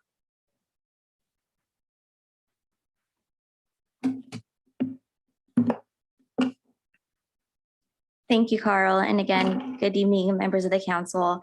Kay Mayor, Senior Economic Development Analyst. The Economic Development Department is asking for approval to fund $12,000 to Luce Group for the first Indio Rhythm Festival, and also authorize the city manager to negotiate and execute a funding agreement. The 3-day paid ticket event is looking to attract anywhere from 3,500 to 5,000 attendees. The festival will have 3 separate times: Friday 5 to 9, Saturday noon to 9, and Sunday noon to 6. Each ticket will cost $30 for general admission and $60 for a 3-day festival pass, and children under 12 will be free. Based on the inflation of event prices, the cost of the event is estimated at approximately $25,000. This would include electricity, light towers, stage risers, table and chairs, promotion, advertising, street banner, signage, again, portalets, printing, public works, and special events payroll and entertainment. Luce Group is well networked, like Carl was saying, throughout the country in areas including the greater Los Angeles and Orange County region, Indio and Coachella Valley, Miami, Florida, New York, and San Francisco, and hopes to leverage their contacts to promote the festival nationwide. This concludes my presentation. I'm happy to answer any questions you may have. Thank you. Do we have any questions for staff? Do we have the group here? We do. Yeah. And I can go ahead and hand the mic over to them. If they have comments, we can bring them up. Yeah. Okay. So I'll hand it over to James And is Genevieve? I'm going to You're do. going to? yeah, Okay, so, and James Luce, he's the founder and owner of Luce Group. Thank you. Thank you. I'm sorry, I mispronounced your name. That's all right. Luce, thank you. It's happened all the time. It's no problem at all. Thank you. Everyone, thank you so much for having us. We are the new kids on the block. We got in our car 4 years ago and drove from New York City to Greater Palm Springs area. And we decided that we would stay. And we're happy to be here.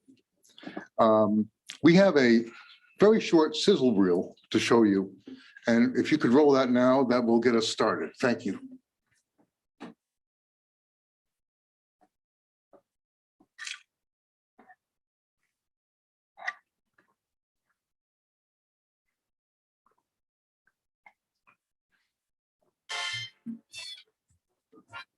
Need some volume, friends.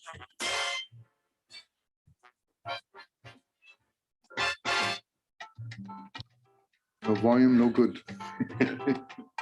Carly, can you advise them that we have no audio? Very low.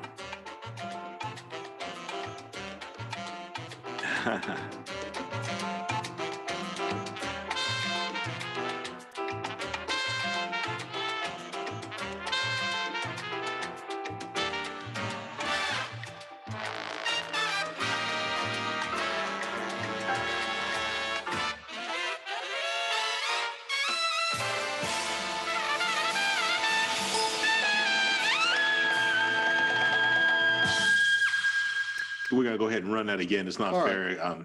Cool. We want to hear some of that good music. Run it again. You've got the volume up now.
Now we're really getting hungry. Thank you, everybody. So this is a byproduct of, really, we started in music in 1968. And so it's been a long drink of water for us. And one thing that we're certain of is that the spiritual life of a people gather around art, music, food, and dance. And so these four disciplines, which are key to the Hispanic experience and really to the experience of humanity, come to the front in this festival. In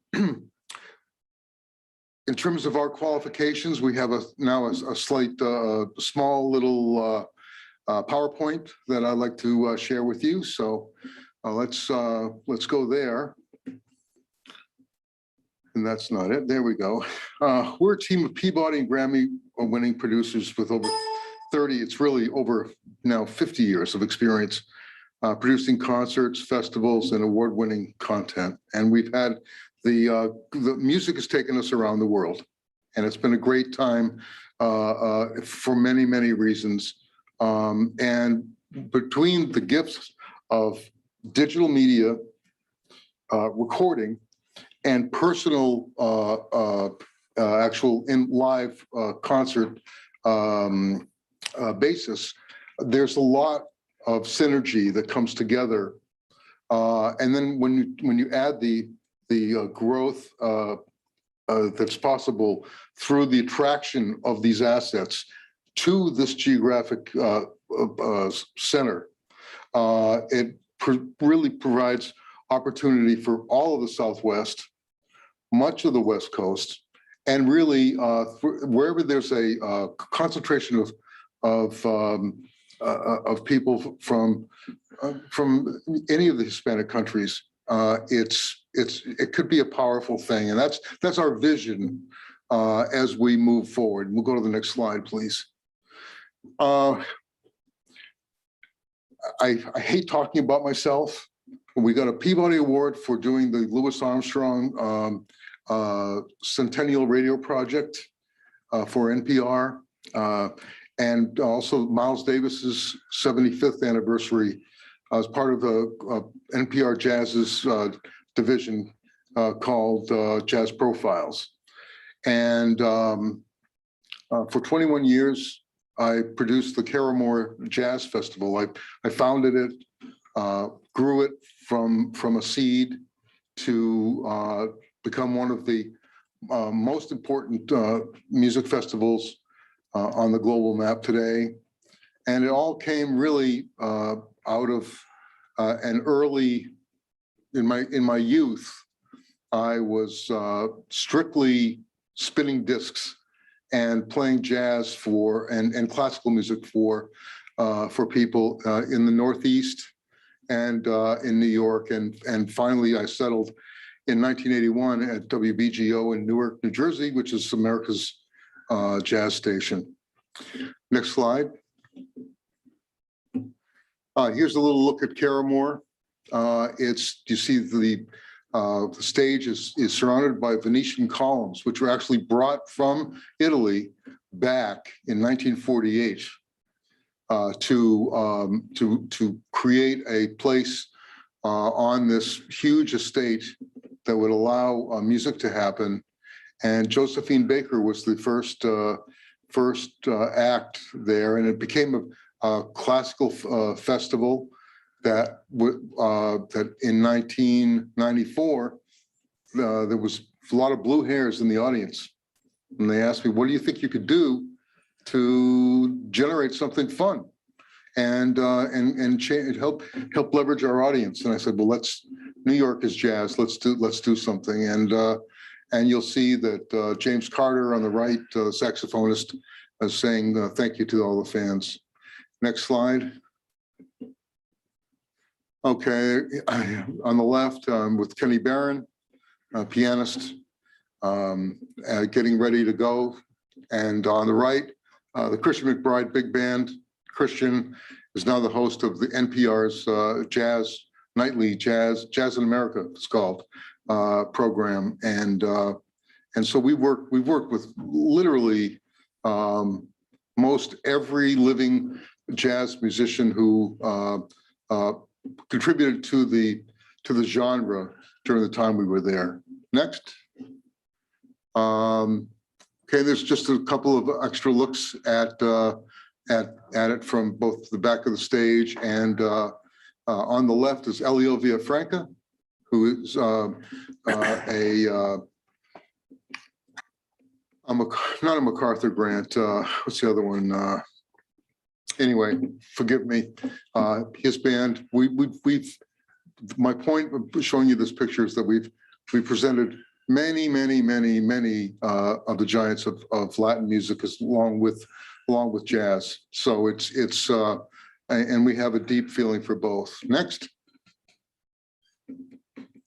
Okay, here is the beauty of synergy that I tried to bring up momentarily to you earlier, and that is that when you have music, it travels, and the Italians are one subset of the European population that adore music, and we were able to, through our association with Fazioli Pianos of Sicily, Italy, create some concerts that we produced out of New York in Italy, which is the left picture. And on the right, this is a project that we started at the beginning of the pandemic, when no musicians could work, nobody could go anywhere, and everyone was blindsided through other connections I have in New York City, created a 13-piece concert series that we streamed to the Japanese. And that's why we have Japanese up there. And so this music travels, it has influence. And I truly believe that when here in the City of Festivals, when we have Coachella Fest and we have Stagecoach, and we'll have a world-class Latin festival that hits all the bullet points, I think we have every reason to take Indio, our message and what happens here everywhere that people love music. And that's only going to be good for everything else that you do downtown. Everything. Next slide. Okay, there's the poster for our Sunday morning jazz streaming service. And I do all my graphics. So I do everything, video, I produce the video, all the graphics. So we're pretty self-contained and experienced doing this. So there's the piano factory in Italy with my musicians recording. So that's just an aside. Next. Okay. This is something I really feel very happy about sharing with you. And then I know that I'm probably running out of time. But on the 200th anniversary of the birth of Chopin, Frederick Chopin, we approached Brookfield Properties, who happens to be probably the top commercial real estate landlord in Los Angeles and a very major player in New York. We installed 5 pianos over over 3 skyscrapers that housed Merrill Lynch and American Express and all of the tenants in a building that resulted in 200 performances of Chopin over a 5-day period.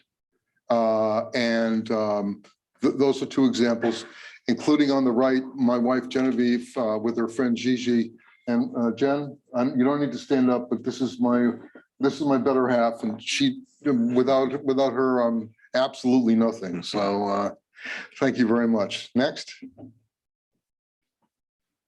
Okay, another thing we and this is, I guess, my final real pitch, is that it's asking a lot of people who have never heard music to pay $50, $100 or whatever to go to Carnegie Hall or to a place where it's a temple of music. We've always believed that bringing music to people, where people could experience it for themselves for the first time probably in their lives, is a revitalizing, uplifting experience. And we had sold a piano to the University of Birmingham, Alabama. And we delivered the piano, and on the left picture is a home concert, which is something that we really love as an aside. And in our home in Cathedral City, once a month, we present some of the greatest pianists in the world on our piano. We cook, and it's a really it's a beautiful night of food, camaraderie, and music. And on the 30th and 31st of this month, Fei Fei Dong will be coming, one of the winners of the Van Cliburn International Piano Competition, and she's going to be in our living room. And we have a few seats left if anyone's interested. I don't know what else is there, but why don't we just wrap up here by just taking a quick peek.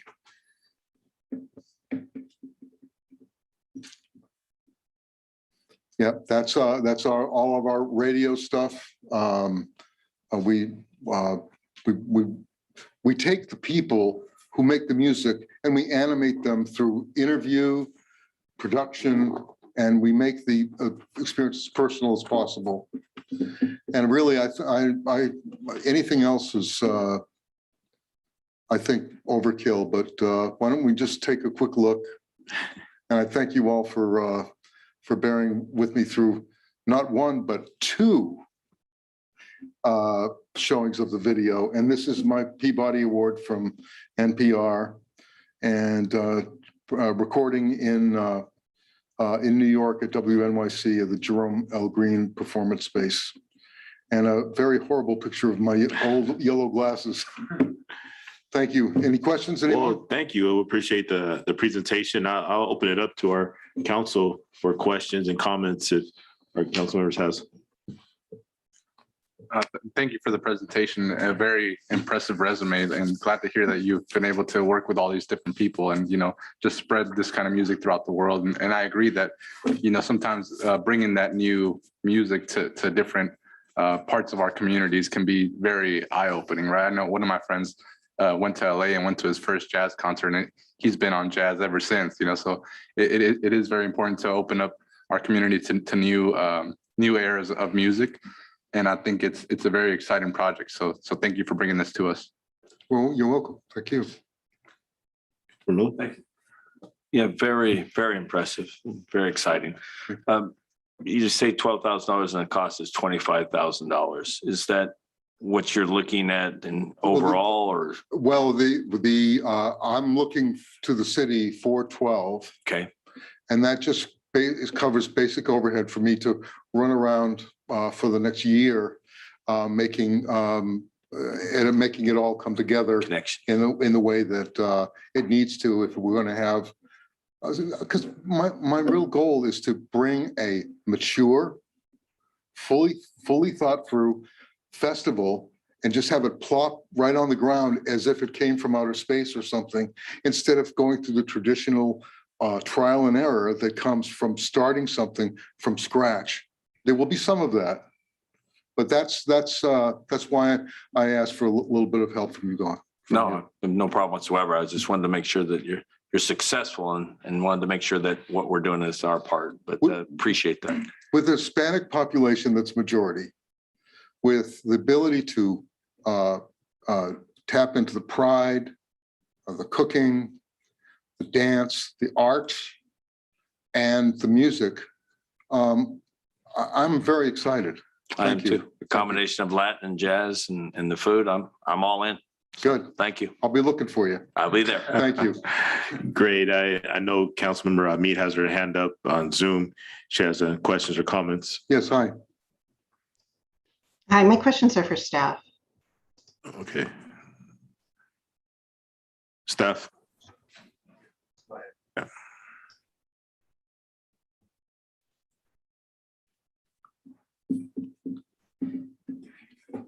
Thank you.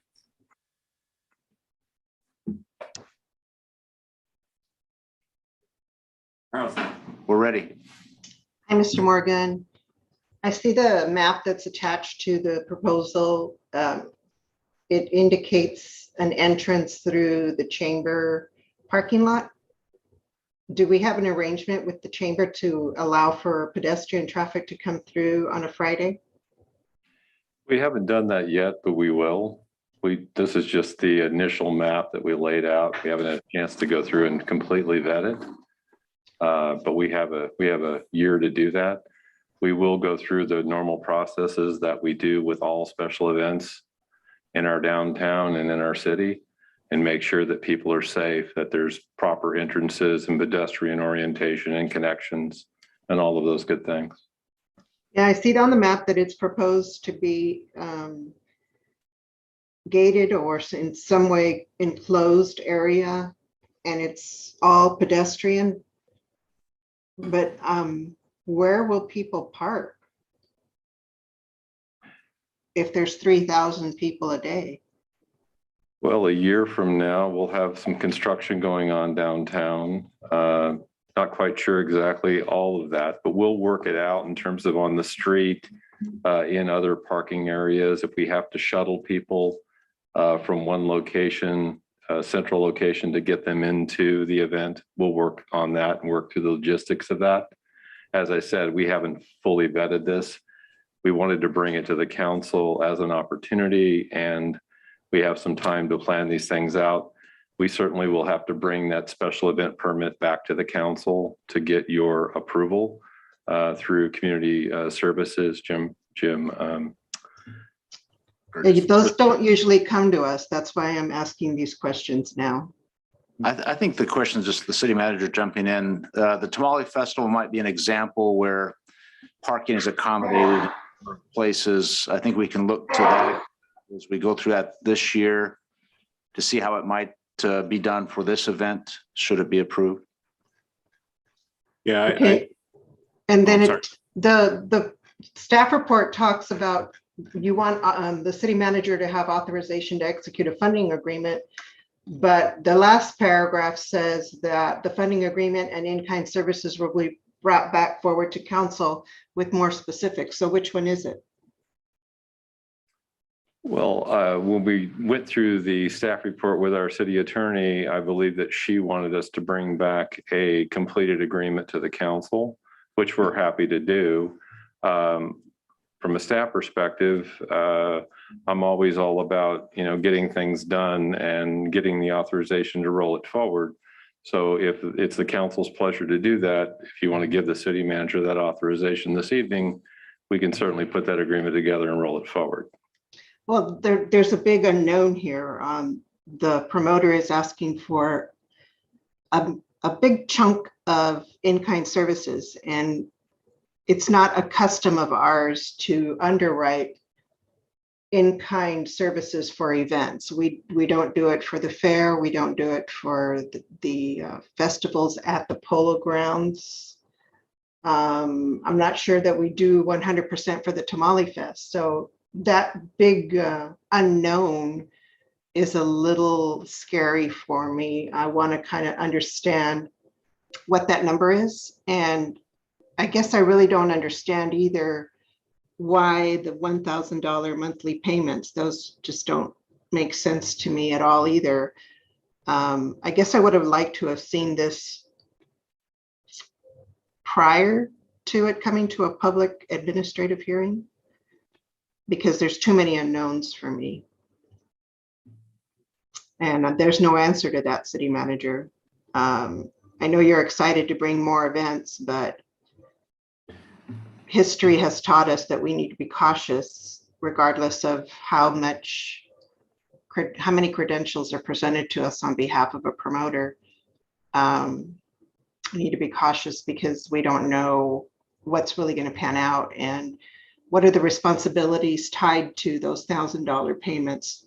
What triggers the next payment? Are they just automatic? I mean, there's just too many questions, city manager. I'm really baffled as to how this got this far without us even, I hadn't heard about it, so I have no information on it. I guess I want city manager to respond now. I'd be happy to. I think with regard to the apparent contradiction between authorizing me to execute an agreement, yet bring some detail back, it could be one or the other, or we're basically telling Mr. Luce and his team to move forward, but there's some detail of what the funding will be. He is proposing a gate ticket fee. So if there's some cost sharing of some of those in-kind issues as we flesh through the special events permit, that can still be considered. I actually did include this proposal in 2 emails to the city council over the last 2 or 3 months, just as a heads up that we had been approached by this individual, and we're waiting for a good time when we could present it and knew that it could be pulled off. So we think that it would be fantastic to have something like this. It's not one of the monthly events that we had contemplated with the RFQ, but just an add to the downtown. We also hope to have that park ready in time by November, so the venue would be much more conducive to what you saw Mr. Luce do in New York. But we're at your pleasure, and whatever the majority of you vote on, we will proceed with, whether it's not to proceed with this understanding or to do so and make it the best possible. In concept, we all want something, and this sounds like a good proposal, but there's just so many details that I wish would have been shared with us prior to. And that's why I'm speaking directly to city manager and staff. I don't think it's appropriate for the producer to be in this discussion yet. Yeah, well, I'm not, but I did in the numbers that I put together, I did put a 15% incentive so that you can recoup all of the money and then make some as we're successful, you're successful. And that's I hadn't mentioned that and I meant to. Thank you. Or city manager, is there a possibility that we bring this, or should I say change the wording to where they could bring this to us with actual numbers of projections and things of that nature, just instead of just 12,000? I mean, we all want something there. I think this is a great event for our downtown area, especially jazz. That speaks to the diversity of our community. This is a great event that we can make happen, but just the 12,000 up front, and it is itemized what he would be doing it for, but is what's coming next, so. If that's a pleasure, we can prepare a more detailed services agreement and bring it to the very next council meeting for your action of whatever detail you feel is necessary. I think we still have time to do that. So right now, as it's written, we're approving the $12,000, and then we're approving for you to negotiate the rest of the contract. That's one way. That it isn't specifically worded that way, but that's a practical way of addressing it. So you're saying, yeah, we like the idea, we want to proceed, but bring us back more detail before you finalize the agreement.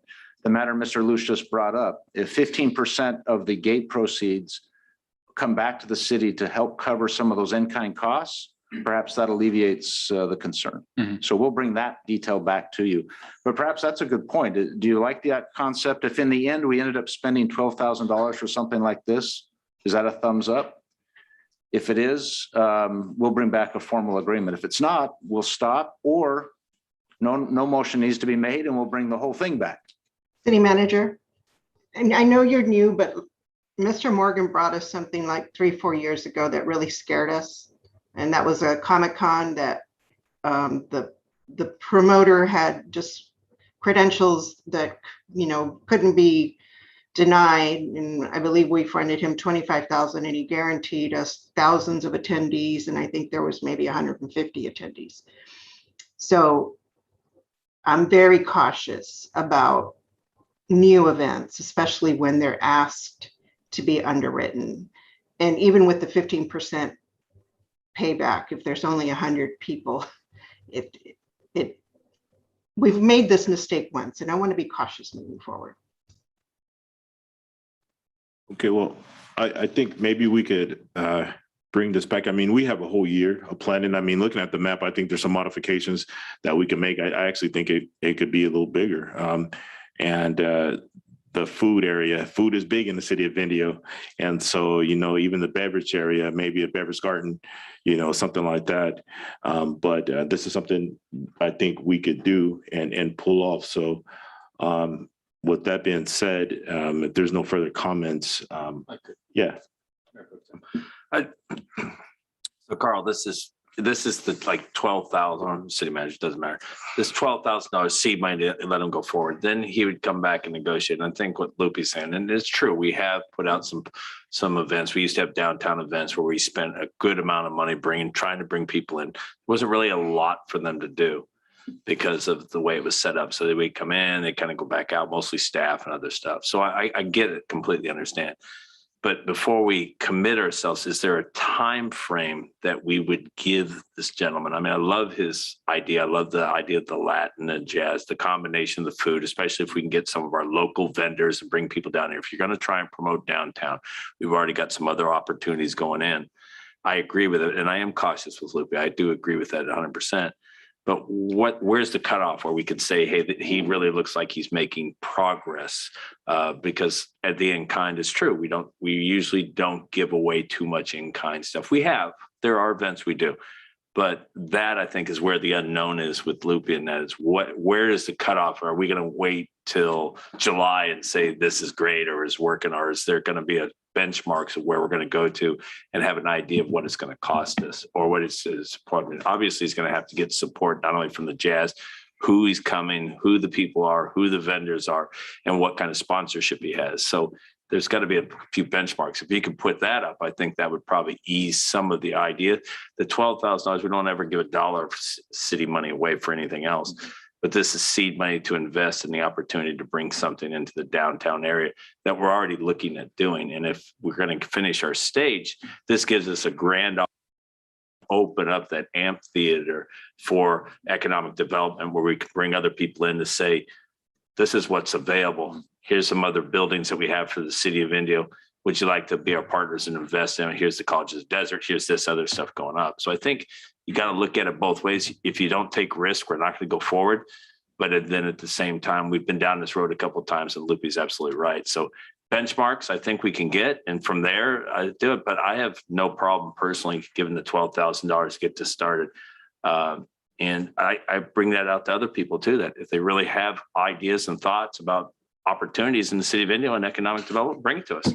Let the staff vet it out. This gentleman happens to come here and wants to take a chance on us just as much as we want to take a chance on him. Everybody's welcome. City of Indio. Yeah. Great 2 points I think that were very important he just made. One is the RFQ you just approved does that. Let's solicit these great ideas. One was came forward, but others will. The second is we're talking about a year from now. So if we bring back the agreement, as Mayor Pro Tem suggests, with a little more detail, some benchmarks of when we'll come back and report. Mr. Luce can come back every couple months and give us an update, whether in writing or in person. But we have 12 months. So if we bring this back at your first November meeting, that still gives him time, a whole year to plan. And you could consider it more formally. We can answer the questions that have been asked and provide that detail. I think the estimates on our cost, we can get those fairly easily and just determine in your minds whether it's worth the investment or not. The in-kind as well as the cash up front, is this worth it or not? We're excited about it. I have a saying, I tell the team that sometimes we have to fear not doing more than we fear doing. And this is an example. I think it's bold. It's $12,000. If it somehow flops along the way, we won't spend any of the in-kind because it won't happen. But we pray that it does. So if that's okay, let's bring this back without any motion tonight. I think we have your general support to at least bring back the agreement with the detail, and you could consider it your next meeting. Well, I want to bring this up. You made the point that, you know, it's $1,000 every month, right? So, and the unfortunate situation, if something happens along the way, 3 months in and we're $3,000 down, we could stop there. We wouldn't lose any further. So would the council be, would consider moving forward with this, or would we have the consensus of bringing it back? I'm good. As long as we can come back with the opportunities that they bring, we're going to invest the $12,000. We're going to do the opportunity. Let our city manager come back. We get the unknowns, hear what the lineup is, see who he's reached out to, who his possible sponsors are. We make commitments to him that we're going to commit this to let him go forward. At the same time, he can make a commitment to us of what he's going to bring to the table, not just what he has on paper, but what he has. I think it's a no-brainer myself, but I'm more than happy to make a motion to approve the funding in an amount of $12,000 to the Loops and authorize the city manager to negotiate and execute a funding agreement in the form approved by the city attorney. I'll second that. Well, I do have a motion on the table by Councilmember Miller and a second by Councilmember Ortiz for the wording as is. Can I get a vote, please? Councilmember Miller. Aye. Councilmember Ramos Amit. Nay. Councilmember Ortiz. Aye. Mayor Pro Tem Foreman. Aye. Motion passes. Passes 3-1. Passes 3-1. Good luck and keep us informed. All right, the next item is item number 10, public comment for items not on the agenda. This time is set aside for public comment for items not on the agenda. And our first public comment is Ranveer Singh. Mayor Pro Tem is our mayor going to join us? I'm not always, she is here, huh? Mayor Holmes, are you going to join us? You're more than welcome to stay in the audience. All righty. Mr. Singh, how you doing? Good. You How have are you? about 3 minutes, sir. Honorable Mayor, council members, good evening. My name is Ravinder Singh. I'm a general contractor for Black Gold Builders. Our address is 42270 Spectrum Street in Indio. I'm currently working on the project located at 81983 Indio Boulevard, which is also known as Chandi Plaza. On Monday, October 18th, at 2:30 a.m., an arsonist got inside our project again and set our car wash building on fire again. But at this time, fortunately, our security guard was able to put out the fire and save the building. Police department and the fire department showed up and they assist in completing the task of completely extinguishing the fire. As you know, this happened twice on that project within the last 3 months, and the last 2 times we couldn't save nothing. It was completely gone, burned down to ground, And we have worked hard to bring it back up to where we can keep rebuilding the buildings. This incident happened at 2:30 a.m. The police department and the fire department failed to protect the evidence that was left behind by the arsonist at the time of this incident happened. They came back at 10:30 a.m. several hours later to secure the crime scene. Between that time and the time they showed up, it was a high wind area. A lot of stuff got disturbed or blown away, which was very critical for the investigators to look at it. Another thing they failed to do was to file a police report and also to notify the investigator that's leading this investigation very actively. Due to the past 2 incidents, I expected the police department to be a little bit more active on this case. To their credit, they did show up within 3 months, 3 minutes of the initial call went out. The fire department showed up a few minutes later.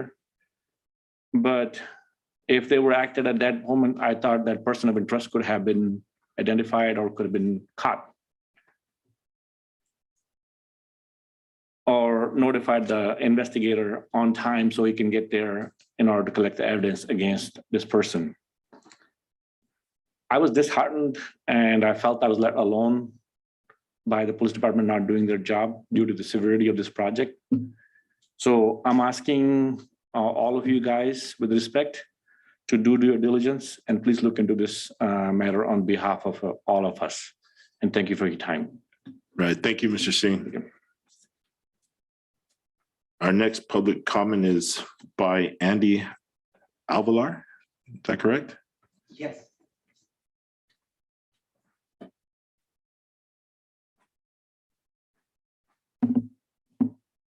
Thank you, Honorable Mayor Pro Tem and council members. My name is Andy Alviar. I'm the Senior Project Manager for Black Gold Builders. The recent events at Chandi Plaza have created many concerns for our future projects within the city of Indio. As Mr. Wassel, the Director of Planning, recently stated that currently, because of COVID-19, resources and materials are extremely hard to come by.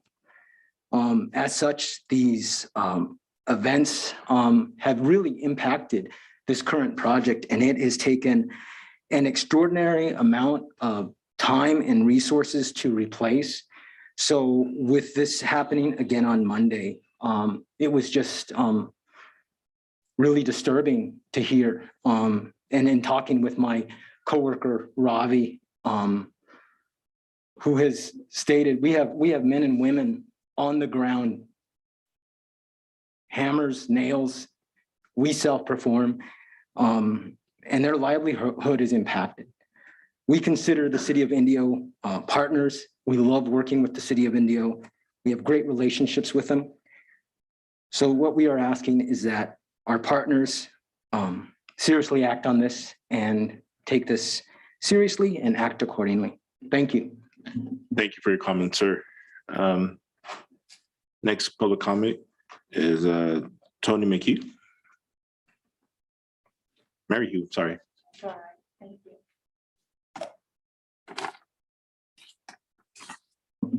Good evening. May I? Thank you. Honorable Mayor and City Council members, my name is Tony Maryhugh, and I am the CFO for the Chandi Group USA organization. I'm going to echo a little bit of what they said. They put out the basics there very well, and I think most of the City Council staff, City Council members and staff are aware of the project and the two previous fire incidents that we've had. The first one was bad, but we shifted our resources and we're going to work on the other buildings. The second one was pretty much devastating for us. In both incidences, the buildings were completely destroyed, several pieces of construction equipment completely destroyed, damaged beyond repair. We appreciate our public servants very much. We worked hard to get the projects back on track, as Andy mentioned, with resources and materials and overtime, and we're making great progress. If any of you have been by the site recently, we've got the Dairy Queen Grill and Chill building up and have the car wash constructed again, the frame. So it was quite alarming for me to get a phone call at near 3 o'clock in the morning on Monday, telling me, our security team informing me that there was another arson attempt. Thankfully, again, in all of these instances, we've not had any personal injury or loss of life, but it has been very, very upsetting to us. We appreciate the response and the support of both Indio PD and the fire department. But the reason I'm here today and my colleagues is to bring up concerns with communication channels within those departments. With the first two incidents already determined to be arson, it should have been an immediate escalation of the latest incident to the chief of police and the county arson investigator who had already been on task. But there was no effort made for that, or at least to our knowledge, it did not happen. Our GC Ravinder Singh is the one that actually alerted the arson investigator via text messages, because he was surprised that he wasn't already been contacted and he wasn't on site first thing in the morning to look at the site and investigate. Similarly, I personally reached out to Chief Washburn, who immediately returned my call, thank you, but only to discover that he had just been informed of the incident also. Captain Fairfax, the arson investigator with the county, was clearly upset that he was not informed in a more timely manner, and that once he was made aware and visited the site, he said that some evidence may have been lost, which is a concern. With over 100, I'm going to run out of time. I'm going to jump here. We don't know why it wasn't handled correctly. I know there's a big disconnect within the city. Some of the departments, it's public knowledge that there's some communication gaps. I know that happens in many cities. It's not just Indio, but I'm here today to compel you, to ask you to please do some investigation to see where the gaps are and see what can be done so that public property, private owner property, and businesses can be protected and feel assured with our services. Thank you. All right, thank you, Ms. Maryhugh. We're not able to comment on these directly, but what we can do actually, but what we can do is, it's a public safety issue. We're not talking about this. We want to protect the integrity of the investigation. So we won't even speak on that, but it won't be tolerated in our community. That's what I can say. Chief Washburn? Yeah, Chief White and I will meet with them in the back. Okay. So we appreciate your comments, and the chief and our fire chief will communicate with you, but yeah, that's unacceptable and it will definitely be looked into. And I just want to, before we adjourn the meeting, earlier in the meeting, constituents to vote on a certain measure. I'm not able to do that. That was inadvertent, but you do get the importance of that measure. So if there's no further comments from staff or our council, our next council meeting and IWA meeting will be November 3rd, 2021, and that will adjourn our meeting at 7:16 p.m.